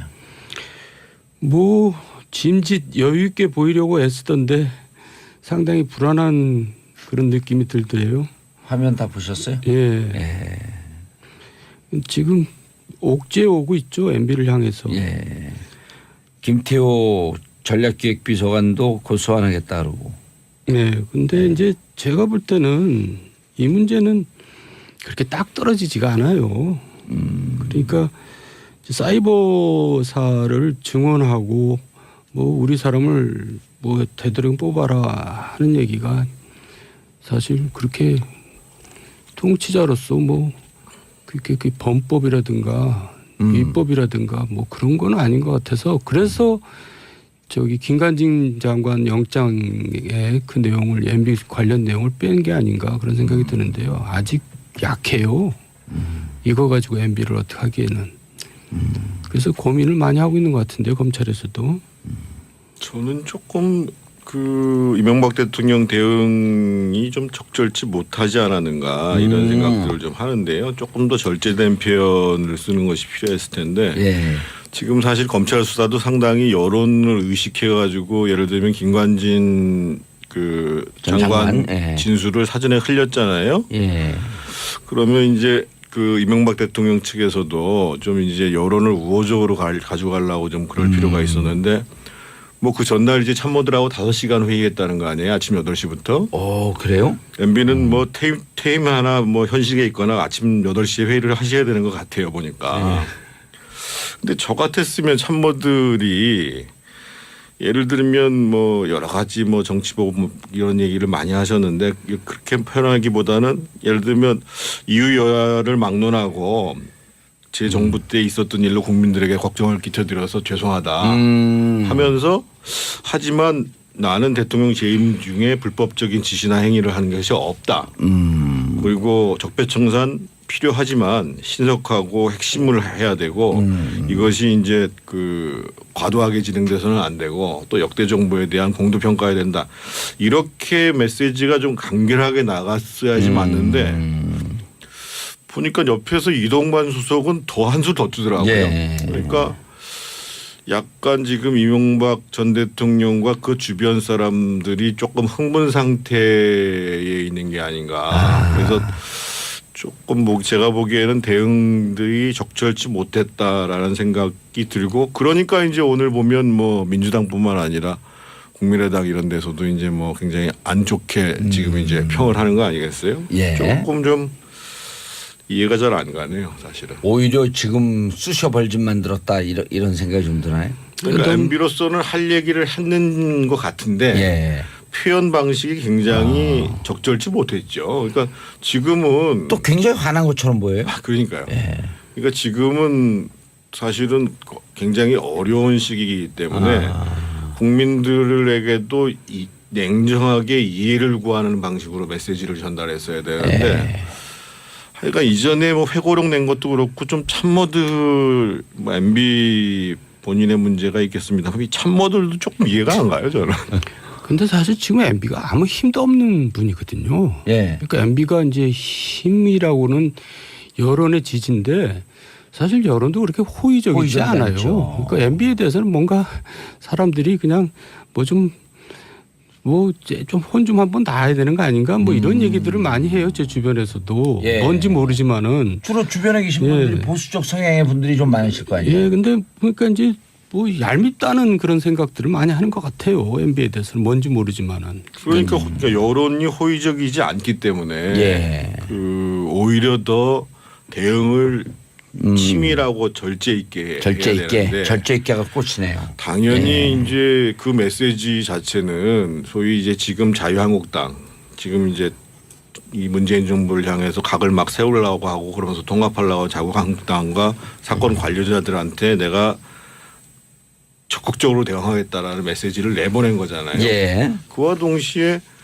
지금 이제 우리 정돈 선배님 말씀하신 것처럼 실제로 그러면 그 중간지대에 있는 사람들까지 포함해서 우호적이지 않은 여론을 갖고 있는 상황에서 보다도 그것을 조금 그 우호적으로 돌릴 수 있는 또는 뭐 이해되는 측면이 있게 만든다든지 뭐 이런 고민들이 부족했던 게 아닌가 그런 생각이 들어요. 그런데 MB는 사실 댓글 이 문제는 좀 전에 얘기했듯이 좀 이거 가지고 MB를 어떻게 하기는 좀 약하고요. 사실 MB 정권 때 가장 문제였던 것은 민간인과 정치 사찰이죠. 그리고 그 당시에 이제 그거를 검찰 사찰 당하셨잖아요. 예, 제가 당해서 꼭 얘기가 아니라 사실 있을 수 없는 일을 한 건데 그 당시 검찰이 수사를 너무 부실하게 했거든요. 예. 그러니까 심지어는 그 청와대 행정관 조사는 그냥 뭐 호텔에서 하고 또 그 총리 윤리지원관실에 있는 그 컴퓨터는 다 파괴 훼손해 버렸잖아요. 검찰에서 그런 시간을 다 주고 그리고 그걸 주도했던 그 당시 이상한 노동비서관이 그걸 이제 예. 청와대에서 총괄했는데 노동비서관은 청와대에서 뭐 횡포를 부려도 MB가 뭐 경고 주고 끝내고 그럴 정도로 그 이상한 일들이 많이 벌어졌는데 차라리 그런 과거의 부실한 검찰 수사를 제대로 지금 와서 하는 것이 맞지 이렇게 뭐 댓글 이런 거는 너무 좀 작은 얘기가 아닌가 그런 생각이 드네요. 근데 이제 그 MB를 처벌하고자 하는 입장에서 본다 그러면 사찰 문제는 MB가 지시했다라는 진술이나 문헌을 찾는 것은 굉장히 어렵거든요. 예. 근데 이 댓글 문제는 김관진 장관이 진술이 존재한다면 결국은 지금 이제 지시를 했냐 안 했냐의 문제로 가면 이게 범죄 행위가 성립되는가 라는 문제로 나오고 범죄 행위가 성립되는가라는 것을 증명할 수 있는 것은 증거란 말이에요. 그게 이제 예를 들면 김관진 장관이나 뭐 원세훈 전 원장의 진술이 있다거나 예. 또는 뭐 서류적인 근거가 남아 있다거나 이런 측면에서 보면 사실은 사찰보다는 규명하기가 훨씬 더 쉽다고 생각하니까 그 검찰이 여기다 매달리는 거겠죠. 예. 매달리는 건데 저는 조금 좀 의아한 것 중에 하나가 지금 이제 그 김관진 장관이 11월 7일 날 소환돼서 이명박 대통령의 지시를 받았다는 진술을 진술을 그러죠? 했다라고 검찰이 확보를 그렇죠. 예. 했다라고 얘기를 하는데 실제로 지금 보면 김관진 장관 그 구속영장에 보면 그런 내용이 없다는 거 아니겠어요? 예, MB와 관련된 내용이 없다는 거 아니겠어요? 근데 이렇게 검찰에서 피의 사실을 미리 얘기하는 것도 좀 이상하고 늘 그렇게 피의 사실을 사전에 얘기하죠 검찰이. 그게 뭐 이상해요? 근데 저는 그 검찰이 지금 서울중앙지검의 240명의 검사 중에서 한 40%가 지금 이제 이 20건의 적폐 사건에 매달리고 있다는 거 아니겠어요? 근데 범법행위에 대해서 처벌하는 게 맞죠. 근데 맞는데 문제는 이미 이제 그 변창훈 검사장 자살 사건 과정에서 이 수사 과정에서 소위 적법한 수사 그리고 이제 피의자의 인권이 지켜지는 수사 이런 부분들은 당연히 해야 되는 거거든요. 이제까지 검찰이 그런 방식으로 수사를 한 것이 굉장히 적폐거든요. 근데 적폐적인 행위를 하면서 적폐청산한다 이게 말이 안 되잖아요. 그래서 그런 식으로 하는 것이 관례였다라고 우리가 인정하는 것은 저는 바람직하지 않다고 봅니다. 그렇죠. 자, 군사이버사령부 요원 증원하라는 지시나 우리 사람 철저히 뽑아야 한다. 이렇게 이게 VIP 강조사항이라고 지금 나왔다는 거거든요. 그러니까 대강 이제 느낌은 오는데 예. 딱 떨어진 진술은 그렇죠. 아니라는 딱 거예요. 떨어지지 진술은 댓글을 뭐 해라 야당을 어떻게 해라 이제 그런 얘기는 아니니까 이게 좀 애매하다는 거고 그래서 영장에서 빠진 것 같고. 다음 수사 대상에서 어떻게 보세요? 김태효 대외 전략기획관 청와대 그리고 외교 안보 라인의 MB 핵심 측근이다. 이렇게 알려진 거 아닌가요? 그 지금 이제 조금 전에 말씀하신 내용이 이제 2012년 3월 10일 날 소위 이제 국방부에서 작성했다는 이제 사이버 사령부 관련 BH 협조 회의 결과 문건. 예. 거기에 이제 두 가지의 대통령 지시 사항이 있었다는 거고 그 지시 사항이 이제 증언하라는 것과 우리 편 잘 가려서 뽑으라는 것. 근데 그 회의를 주관한 사람이 김태호 대외전략 기획관이죠. 이전에는 예. 대외전략 비서관이었다가 이제 2012년 말년에 이제 승진을 했죠. 그래서 이제 검찰에서 이제 김태호 전 기획관을 뭐 15일경에 이제 소환을 한다. 예. 이렇게 얘기를 하는 건데. 15일경이요. 저는 결국은 이제 그 문건 자체로만을 가지고 MB가 불법적인 지시를 했다라고 하기는 어렵고 결국은 김관진 장관이나 김태호 기획관이 어떻게 진술하느냐에 따라 가지고 상당히 이제 결과가 좌우되지 않겠는가 이렇게 생각되는데 한 가지 제가 조금 여담입니다만 김관진 장관 구속을 보면서 저는 조금 사실 좀 마음이 아팠어요. 왜냐하면 이분이 이제 그 전북 임실 출신이거든요. 그렇죠.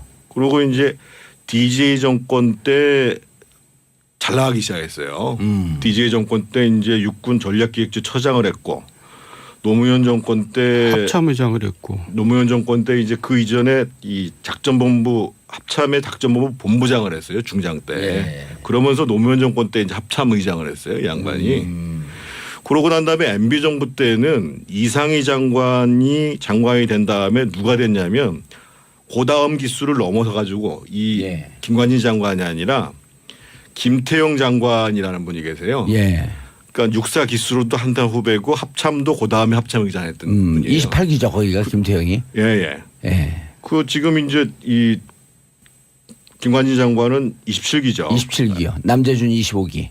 아니 김관진 장관이 28기. 아 그래요? 예. 28기고. 예.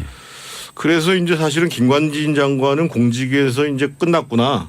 예. 라고 하는 상황이었을 때 무슨 사건이 터졌냐면 영평도 포격 사건이 터졌잖아요.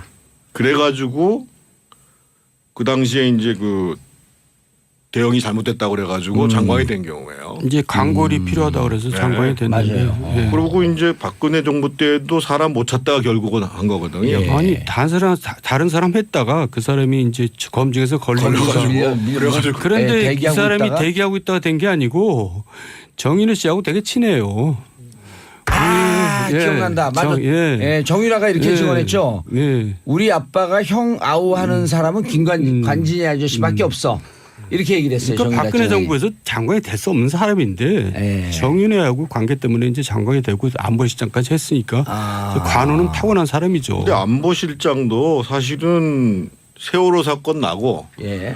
그 김장수 당시 실장이 어벙하게 대응을 하면서 예. 그러면서 경질되고 그런 다음에 안보실장이 된 거죠. 그래서 저는 뭐 그 제가 무슨 뭐 김관진 장관을 두둔하고 싶은 생각이 있는 건 아닌데 근데 이분은 스타일로 봐서는 이분이 이제 예전에 연평도 포격이 있은 다음에 이제 장관 되자마자 지시사항이 뭐냐면 앞으로 북한의 공격이 있으면 상보에다 물어보지 말고 개멸적 타격을 바로 가해라 예. 해가지고 1년 동안 아무 문제가 없었다는 거 아니겠어요? 선대응 후 보고 이렇게 그렇죠. 얘기했었죠. 예.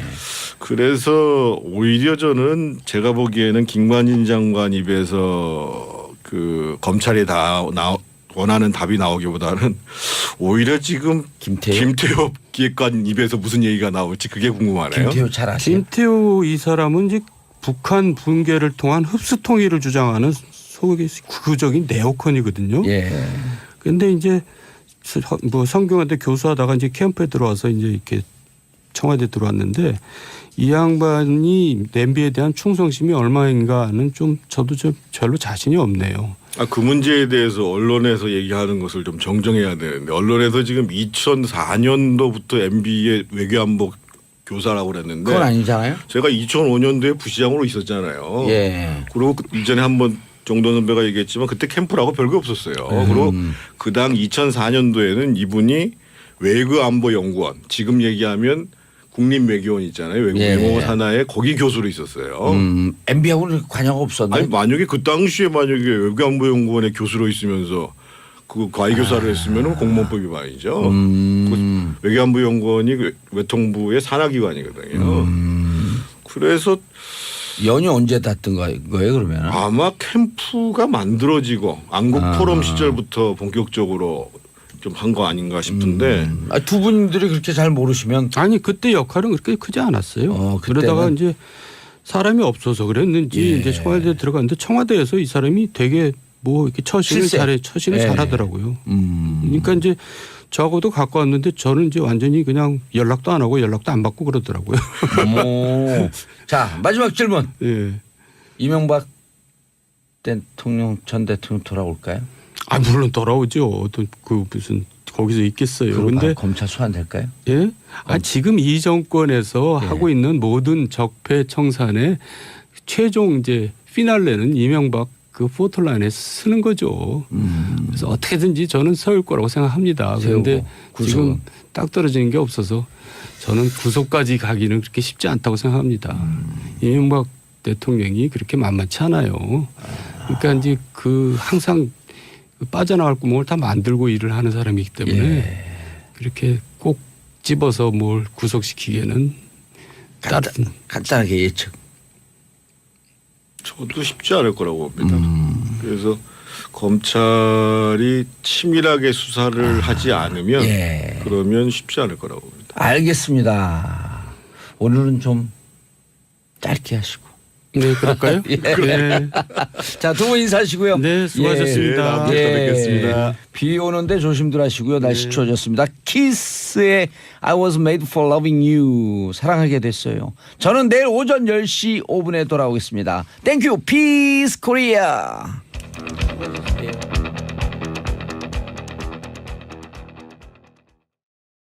기분이 좋은지 모르죠? 네, 그럼 혼자만 반팔 입으셨어요. 아니 월요일 날 이 새로운 또 인생이 시작하는 거 아니에요. 일주일 동안. 그렇죠. 이게 외국 나갔다 오면요. 내가 맨날 그러는데 외국 나가면 한 인생이 거기서 끝나서 다시 새로운 인생이 시작되는 거예요. 그러니까 환생했다고 생각하면 너무 기뻐요. 공간 이동. 그때 말씀하셨던 거 갑자기 생각이 나네. 도깨비 드라마 그때. 생각난다. 문을 열면 다른 나라 나오고 막 이런 거. 그래서 해외 나갈 때도 근데 그 한 일주일을 생각해 보면 진짜 한 인생이 지나가는 것 같아요. 의원님 저기 좀 읽어주세요 댓글. 몸 좋다고 올라왔나요? 보이는 뽀빠이요, 뽀빠이. 뽀빠이. 자, 김은영님, 우왕 봉도사님 훌륭한 팔뚝 멋지다. 난 팔뚝에 훌륭한 팔뚝이라고 처음 봤어요. 저는 훌륭한 선생님, 훌륭한 훌륭한 팔뚝. 국회의원, 훌륭한 팔뚝. 제가 어제 그 우리 집사람하고 그 샴페인 한잔하면서 밤에 아주 근엄하게 이렇게 얘기했어요. MB 참 사람을 슬프게 만들었다. 우리 이렇게 사랑하는 사람을 가족과 띄워놓고 아무리 자기의 정치적 목적이 있다고 할지라도 1년 동안 감옥에 넣는 MB 참 너는 사람을 슬프게 했다. 그래서 내가 한마디 했죠. 넌 나에게 모욕감을 주었어. 명대사죠. 네. 그래서 그 우리 위안부 방금 전에도 얘기했는데 위안부 할머니도 한 인생을 생각하면 얼마나 슬퍼요. 그 이번에 돌아가신 분. 예, 슬픔 그 자체일 뿐만 아니라 저는 사실은 여전히 일본이 사과하지 않고 있잖아요. 그리고 어디 독도새우 그다음에 이용수 할머니 오셨다고 초대했다고 해서 그것 때문에 발끈해가지고 관방장관이 기자 브리핑을 항의를 하고 말이죠. 자기들이 그동안 했던 과거사에 대해서는 정말 10원어치도 반성도 안 하면서 그 행사에 대통령 행사에 초대하고 독도새우가 뭐 이렇게 다 똑같은 새우인데 거기에 이렇게 발끈을 하고 그래요. 정말 그러니까 이해할 수가 우리- 없어요. 예. 바로 반박을 했죠. 그래도 잘 잘라낸 것 같아요. 뭐 네. 왜 우리 일에 그렇게 간섭할 필요 없다라고 이렇게 바로 입장을 그렇죠. 냈으니까 네. 저는 잘했다고. 아니 그럴 때 생각해요. 이제 멋지게 이런 논평 한번 해봐야 돼. 청와대 대변인 딱 와갖고 네. 일본 너나 잘해 이렇게 딱 네. 너나 잘해 딱 한번 그러면은 외교 분쟁 생겨서 안 되고요. 점잖게 얘기를. 너나 잘해 이러면은 결례죠. Watch yourself. 아 영어로? 영어는 감정이 좀 틀리잖아. 그러니까, 예, 영어 그러네요. 우리는 확 너나 다르네요. 잘해 Watch yourself 하면 너 조심해. 자 장윤선 기자님. 네. 이명박 출국 재밌는 기사. 출국하면 안 된다. 출국 금지 국민청원이 8만 명이 넘었습니다. 제가 어제 오후에 확인해 보니까 4시 30분 기준으로 22,700명이었는데요. 6시 41분, 그러니까 2시간 만에 3만 2,412명. 그러더니 저녁 때는 7만 7천. 오늘 아침 8만을 돌파했다는 건데요. 제가 보기엔 곧 10만 가고요. 이런 국민들이 이렇게 청원을 하고 있음에도 불구하고 떠났는데 제가 취재를 좀 해봤어요. 네. 우선 이명박 전 대통령 측에 따르면 칼리파 바레인 문화부 장관이 얼마 전에 초청장을 보내면서 본인이 얼마 전이라는 코멘트 되게 중요합니다. 시점이 얼마 전 신화는 없다 해외판을 읽고 이명박 전 대통령이 매우 특별한 지도자이며 풍부한 경험을 배우는 것이 얼마나 중요한 일인지 깨닫게 됐다. 그러니까 와서 강연을 좀 해달라 이렇게 초청을 했다는 것이에요. 근데요. 제가 취재를 해보니까 이 영문 자서전이 상업적으로 출간된 게 2011년 11월 1일입니다. 6년 전이에요. 그러니까 이제 6년 대통령 전에 재직 나온 시절이고. 거고. 그렇죠. 그리고 그 전에 이 영문판이 상업적으로 출간되기 전에 몇 개의 언어로 출간이 됐었는데 이것은 책으로 된 게 아니라 그냥 번역본을 낸 거예요. 그러니까 아무리 빠른 시점을 계산한다 하더라도 2011년에 나온 책이에요. 이거를 최근에 읽고 갑자기 영감을 받아가지고 초대를 했다? 일단은 이게 좀 이해가 안 돼요. 그래서 실제로 세간에 특히 여의도 정치권에서 떠도는 변호인단 꾸려서 대책회의하러 떠나는 거 아니냐라는 관측. 추정에 관측에 힘이 실리는 거 아닌가 이런 그거 제가 생각이. 추정했는데. 아 그러세요? 예. 의원님하고 대책회의- 통한 적이 없는데요. 예, 아니 대책회의를 하는 거다. 누가 어느 분이 기자가 물어봤나? 그래서 네. 이거 대책회의를 하러 간 거다. 여기서 뭐 하게 되면 눈치 보이니까 네. 아마 변호인단은 다른 경로로 갔을 것이다. 제가 네. 어. 그래서 실제로 사자방 그러니까 이명박 전 대통령, 이명박 정부가 추진했던 4대강 해외 자원외교, 그다음에 이제 방산비리 세 가지가 예. 문제였는데 이 자원외교의 거점 지역이 바로 아랍이잖아요. 그렇죠. UAE에 중동이었죠. 원전 수출도 많이 하고 그래서 중동에 간 이유가 아니냐. 예. 네. 이 얘기를 하게 됐고요. 그리고 이제 출국하면서 한 측근이 인터뷰를 했어요. 뭐라고 얘기를 했냐면 우리가 더 이상 밀릴 수 없는 상황이다. 진짜 할 말은 덜 했다. 그리고 현 정부 그러니까 문재인 정부가 추진하는 적폐청사는 북한에 대한 신호이자 해방 후 근현대사를 뒤집으려는 시도. 이렇게 얘기를 해요. 너무 색깔 나가요. 넣는 거 하려고. 그러면 나가셨네. 기자가 물어요. 더 이상 밀릴 수 없는 상황이라는 게 뭐냐? 그렇게 물었더니 김관진 전 국방장관의 구속을 의미한다. 이렇게 친절하게 얘기를 해줘요. 설명을 그러니까 했네요. 너무 얘기가 스토리가 너무 전개가 드라마가 확확 가는 거예요. 네. 김관진 전 장관이 구속됐으므로 그 다음은 내 차례니까 더 밀릴 요 수 전에 없다. 더 밀릴 수 없고 요때 메시지를 발표하고 바레인으로 가는 거죠. 왜 간 거냐? 2박 4일 이후에 돌아와서 무슨 얘기를 할 거냐? 이걸 좀 따져봤는데요. 앞서 말씀 주신 대로 북한에 대한 신호라는 얘기가 정말 또다시 이 종북. 그죠? 종북머리 하자. 종북머리 해보자. 색깔론으로 한번 가보자. 뭐 이런 건데 이게 안 통한다는 게 계속 확인이 되고 있잖아요. 그럼에도 쓸 수 있는 카드가 이거밖에 없다라는 것이 참 그렇다. 지난주 문재인 대통령 지지율 80% 다시 넘었고요. 네. 네. 그리고 잘 못하고 있다라고 하는 분들이 15%. 정상회담 하면 올라가거든요. 그렇죠. 그렇죠. 예? 네. 그리고 저희가 방송에서도 여러 차례 얘기했지만 임관빈 정책실장, 네. 그다음에 김관진, 그다음 네. 김태효, 네, 음. 그렇죠. 김태효 청와대 그 전략기획관, 그렇습니다. 그 북경 가갖고 네. 북한 애들한테 돈 줬다가 아주 창피해. 그렇습니다. 네네네. 예? 망신을 그런 일이 당했죠. 있었죠. 망신을 당한 네. 그 임 누가고 갔었죠? 임태희 의원. 예, 임태희 임태희 대통령 예. 실장. 그래서 당시에. 요 전략기획관 네. 이분이 그 핵심 중에 핵심이거든요. 네. 그리고 군, NLL 이런 거 다 그렇죠. 기획했다는 사람 예. 아니에요? 그래서 실제로 검찰에서 김태효 소환했죠.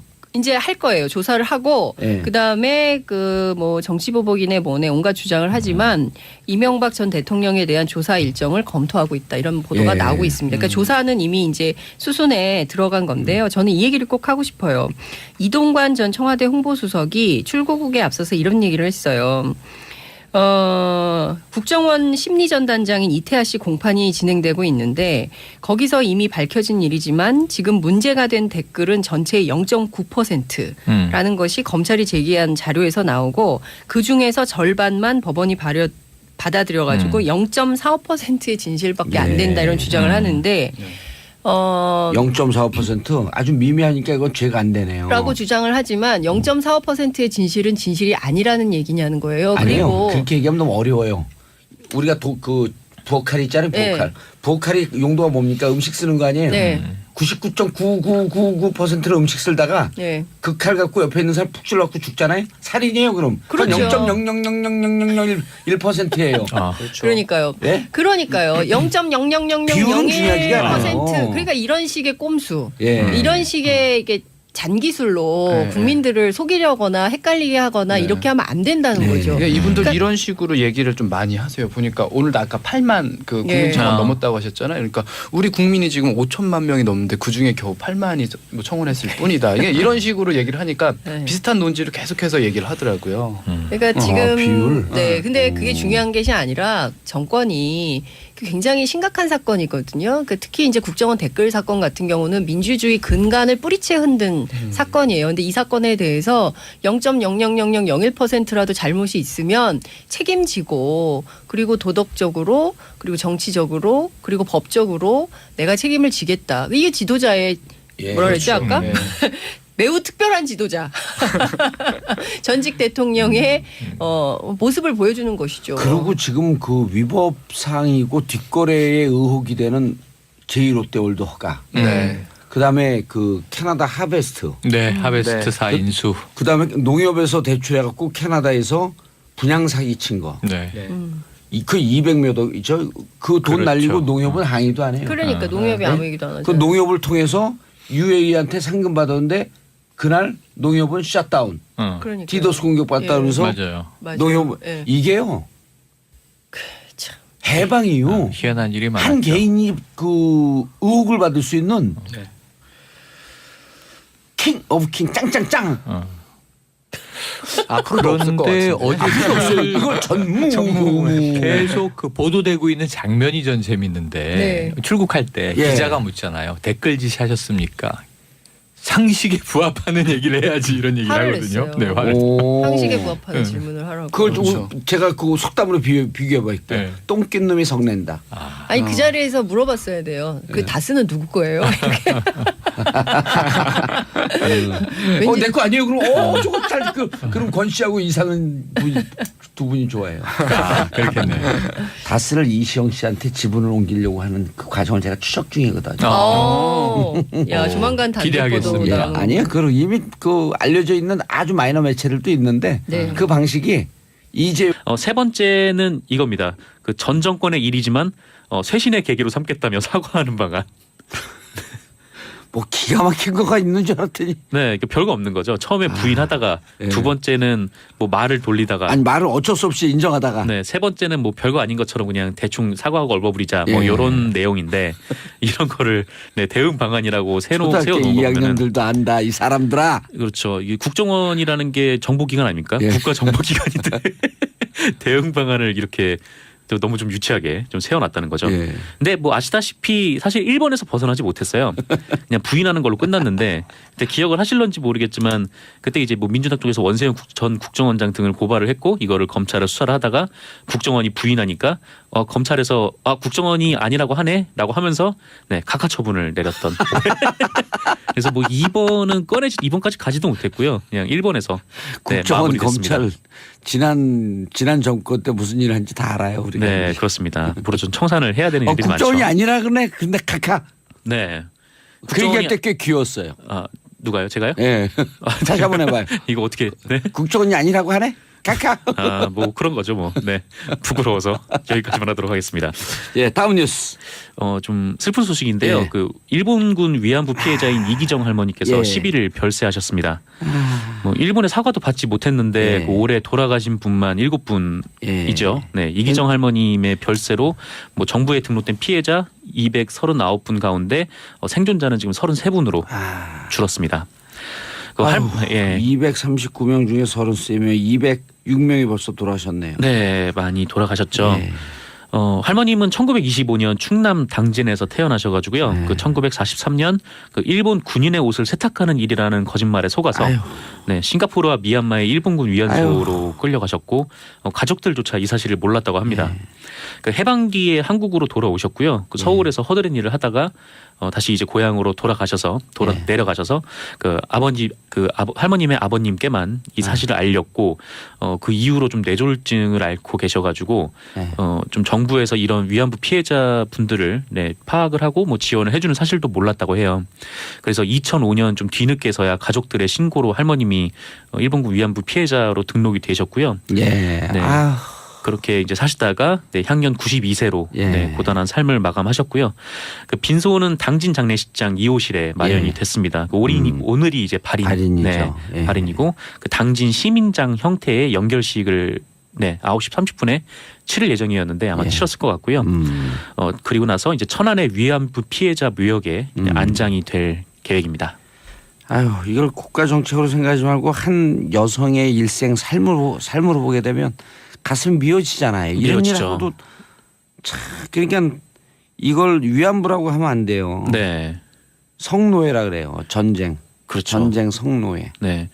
정말 화가 나는 거는 예. 얼마 전에 청와대에서 트럼프 대통령이 왔을 때 그 위안부 할머니 피해자 예. 오셨지 않습니까? 그래서 트럼프 그랬죠. 대통령이 이제 예. 안 왔는데 일본 정부에서 2015년에 위안부 합의를 했는데 왜 이렇게 하느냐라는 항의 예. 같은 거를 했어요. 그래서 그거를 보면 이런 잘못된 합의가 아직까지도 뭐 위안부 피해자 분들의 좀 예. 상처가 뭐 다듬어지지도 않았는데 정부에서 빨리 선언해야 돼요. 그때 2015년 네. 합의 무효다. 네. 합의 무효다. 그리고 합의도 아니에요. 그렇죠. 각자 합의도 아니죠. 입장 발표한 거예요. 각자 입장 발표한 거 퉁 없던 거예요. 합의문도 없는데요. 예, 그러면 네. 퉁 치는 거예요. 퉁 없어. 그렇죠. 뭐 그렇게 해야 예, 됩니다. 그럼요. 그리고 정책 정부 뭐 이런 게 복잡한 것 같잖아요. 네. 제가 또 한때 국회의원 했던 사람 아니에요. 그냥 퉁 치면 맞아요. 되는 그렇죠. 거예요. 가볍게 네. 퉁. 예. 그래야 됩니다. 예. 정상 기자님 네. 고생하셨어요. 네. 감사합니다. 인사하시고요. 네, 내일 모레 뵙겠습니다. 예. 저는 광고 듣고 2부 최반장으로 돌아오겠습니다. 채널 고정하소서.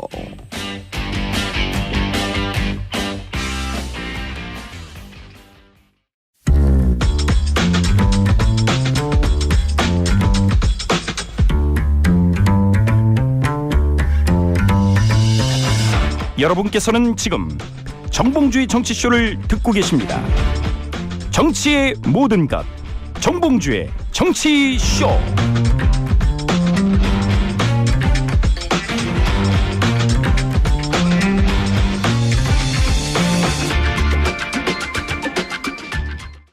정봉재 정치쇼 2부 순서 들어가겠습니다.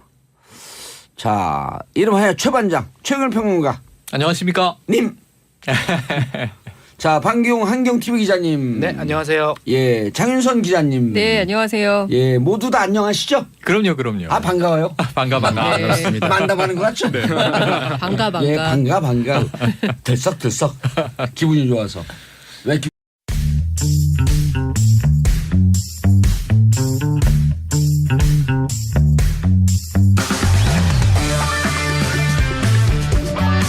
정봉주의 정치 쇼. 안녕하세요. 시대의 양심 마성의 중독성 대체 불가 정봉주의 정치쇼 정봉주입니다. 자, 즐거운 화끈하게 시작하는 월요일입니다. 월요병도요 정봉주의 정치쇼라고 한다면 한 방에 훅 날려보낼 수 있습니다. 지금 이 시각 여러분이 가장 많이 찾아본 실시간 검색어 체크합니다. 브라질 총격전 댄스 파티에서 또 총격전이 일어났죠. 최소 현재까지 7명이 사망했다고 걱정이 되네요. 자, 그리고 MB 공항 출국하면서 적폐청산 정치 보복 의심된다라고 발언한 거예요. 자, 2017년 수능 날짜 11월 16일 목요일입니다. 오늘 시험지 배부하고요.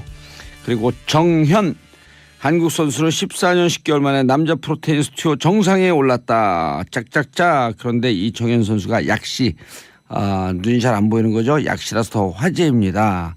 2003년 이영택 선수 이후 두 번째 축하드립니다. 장하다 대한민국 퍼프 패디의 I'll be missing you 들으면서 1부 순서 들어가겠습니다. 그리워할 거야.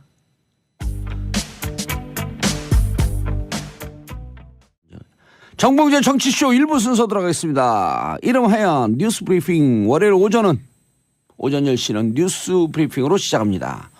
자, 신문 안 보신 분들, TV 뉴스 안 보신 분들, 봐도 건성으로 보신 분들, 정봉재 정치쇼에서 뉴스를 해결하세요. 정상근 미디어 오늘 기자 자리하셨습니다. 네, 미디어 오늘 정상근 기자입니다. 예, 웰컴 투 정치쇼. 네, 안녕하십니까? 예, 정치쇼를 영어로 뭐라 하는 줄 알아요?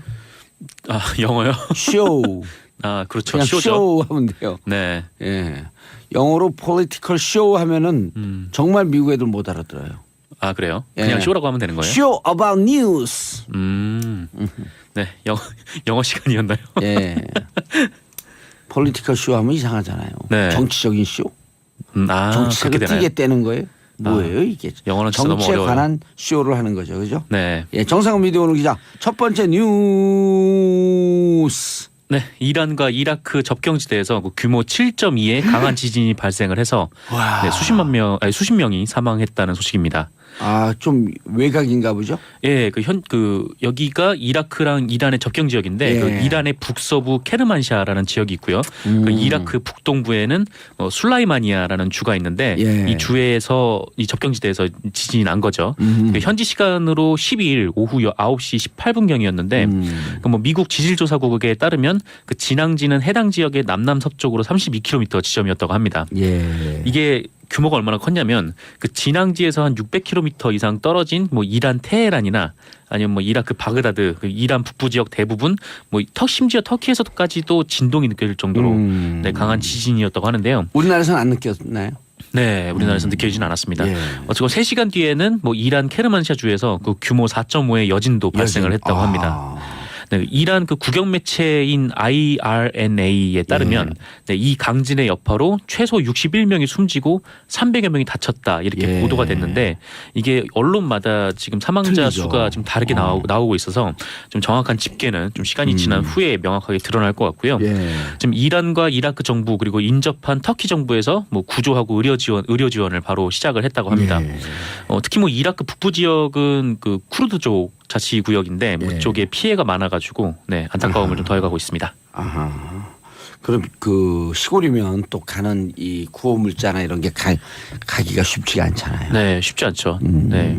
하지만 헬기를 동원을 했다고도 예. 하고 지금 터키에서는 피난민도 지금 한 수만 명에 이를 수도 있다라는 보도가 나와서 예. 지금 야전 침대라든지 아니면 텐트, 침낭 이런 것들을 긴급하게 네, 지원을 하고 있는 중이라고 합니다. 예, 알겠습니다. 자, 두 번째 뉴스. 네, 한중 정상회담이 지난 11일 베트남 다낭에서 열렸습니다. 예. 그 문재인 대통령하고 시진핑 중국 국가주석은 정상회담에서 사드 문제를 다뤘는데요. 예. 그 양국 입장 차이는 사실 큰 변화는 없었다고 합니다. 예. 네. 시진핑 주석은 여전히 한국의 사드에 대한 책임 있는 자세와 결정을 촉구를 했고, 뭐 문재인 대통령은 그 사드 배치가 중국을 겨냥한 것이 아니다라는 기존 입장을 재확인했는데, 다만 3.5 정책을 지난번에 강경화 장관이 발표했잖아요. 네, 그리고 하고 뭐 중국이 받아들이는 것 같더니 또 문제가 됐나요? 뭐 문제가 됐다 그러면 볼 수는 없고, 근데 이 얘기를 오랫동안 하긴 했다고 해요. 그러니까 이미 배치된 사드가 포대가 있잖아요. 예. 이 포대에 대해서 뭐 시진핑 국가주석은 뭐 책임 있는 조치를 해야 되는 거 아니냐라고 얘기를 했고, 빼라는 얘기. 네, 그렇죠. 그 문재인 대통령은 뭐 이게 중국을 겨냥한 것이 아니기 때문에 예. 어쨌건 그런 입장은 뭐 기존과 같은데, 다만 한 가지 좀 차이가 있다면은 이 문제는 이 문제고, 예. 일단 한중 교류 협력은 정상 궤도로 올리겠다라는 의견을 예. 합의를 이루었습니다. 아, 한중 교류는 정상적인 수준으로 오르겠다. 네. 올리겠다. 아예 뭐 불씨가 꺼졌다, 사드 문제 불씨가 꺼졌다라고 얘기를 할 수는 없지만 그래도 일단 이전의 관계가 좀 회복될 가능성이 좀 높아진 예, 거죠. 관광객도 막 들어오기 시작하고 있어요. 네, 뭐 보도에 따르면은 뭐 유커라고 하죠. 이제 중국 예. 관광객들이 다시 예. 명동에 뭐 붐볐다고 하는데, 예. 뭐 이와 함께 뭐 한중 간 북핵 문제를 대화를 통해서 평화적으로 해결하자는 데도 입장을 좀 모았고요. 아하. 네, 어쨌건 뭐 관광이나 교류 협력도 더 강화를 해나가기로 했습니다. 의미 있는 그 회담이 됐네요. 네, 의미가 있는 회담이 됐죠. 어쨌건 예. 사드 문제 이후에 지속적으로 중국이 뭐 사실상의 보복 조치를 취했었지 않았습니까? 근데 그렇죠. 어쨌건 그 이 문제가 외교적으로 풀린 셈이 돼서 네, 좀 좋은 성과를 거둔 것 같습니다. 완전히 풀렸다고 볼 수는 없지만 점차 풀려가고 있는 추세다. 네, 뭐 앞으로도 계속 기대가 되는 거는 예. 뭐 다음 달에 문재인 대통령이 중국 방문을 하기로 네, 이게 약속을 했고, 예. 또 문재인 대통령이 또 시진핑 주석을 평창 동계올림픽 때 초청을 했대요. 근데 어허. 거기에 대해서 시진핑 주석은 최대한 노력을 해보겠다 이렇게 답했다고 합니다. 두 정상이 그 입장 차이가 있으면 네. 이렇게 하면 돼요. 그 평창 이런 데 와갖고 동계올림픽 때 둘이 쇼트랙 시합을 하는 거예요. 아, 문 대통령하고 시진핑 주석이요. 예. 그래갖고 이긴 사람 말 따르기. 네. 그냥 어차피 선수들이 대결을 하는데 뭐. 네. 아니요. 선수들이 대결하면 뻔한 거잖아요. 동쪽에 해 뜨는 거고. 아, 그렇죠. 정상들이 뭐 하게 쇼트트랙은 되면 이게 세계적인 뉴스가 되거든요. 정말 이슈가 되긴 하겠네요. 예. 그러다 딱 문재인 대통령이 얘기해 주는 거예요. 한번 붙자. 네. 그런데 나는 뒤로 가겠다. 당신 앞으로 달려라. 그 기싸움에 팍 그러고 시진핑이 죄송합니다. 졌습니다. 네. 아마 이뤄질 수 없는 얘기들이 의미 없는 얘기가 계속 나오네요. 길을 팍 기선제압 팍. 네. 그렇군요. 예. 자, 샵 1035 짧은 문자 50원 긴 문자 100원. 김명님 여기 원주 너무 추운데 봉도사님 반팔. 아웅 더 추워요. 반팔이니 어떻게 하셨어요? 아, 보이는 라디오로 보이니까. 아, 이게 원래 이 옷이 아시죠? 긴 팔인데요. 네. 밤새 자고 나니까 이제 팔이 길어진 거예요. 아, 네. 팔에 근육이 좀 많이 붙으셔서 올라간 네. 거 아닙니까? 이상한 소리를 하고 계죠. 원래 팔에 근육이 많은 게 많은가? 네. 자, 양영식님, 정상근 기자님 목소리 너무 부드러우세요. 성시경 톤이네요. 아유, 감사합니다. 예. 보이는 라디오로 보세요. 얼굴도 잘생겼어요. 비추합니다. 네. 예. 추천하지 않아요. 비추예요? 네. 비루한 게 아니라 비추래. 네. 다음 뉴스 자, 갈까요? 국정원의 박원순 문건 유출 대응 방안 문건 공개? 네. 이게 뭐예요? 이 박원순 문건이라고 있었잖아요. 예. 그 이명박 정부 당시에 원세훈 국정원이 그 박원순 서울시장과 관련해서 비방하는 내용의 문건을 만들어서 예. 심리전단에 배포를 했고, 음흠. 이 심리전단은 온오프라인을 통해서 박 시장을 비방하는 활동을 펴온 네, 이른바 이제 박원순 제안 문건을 말을 하는 겁니다.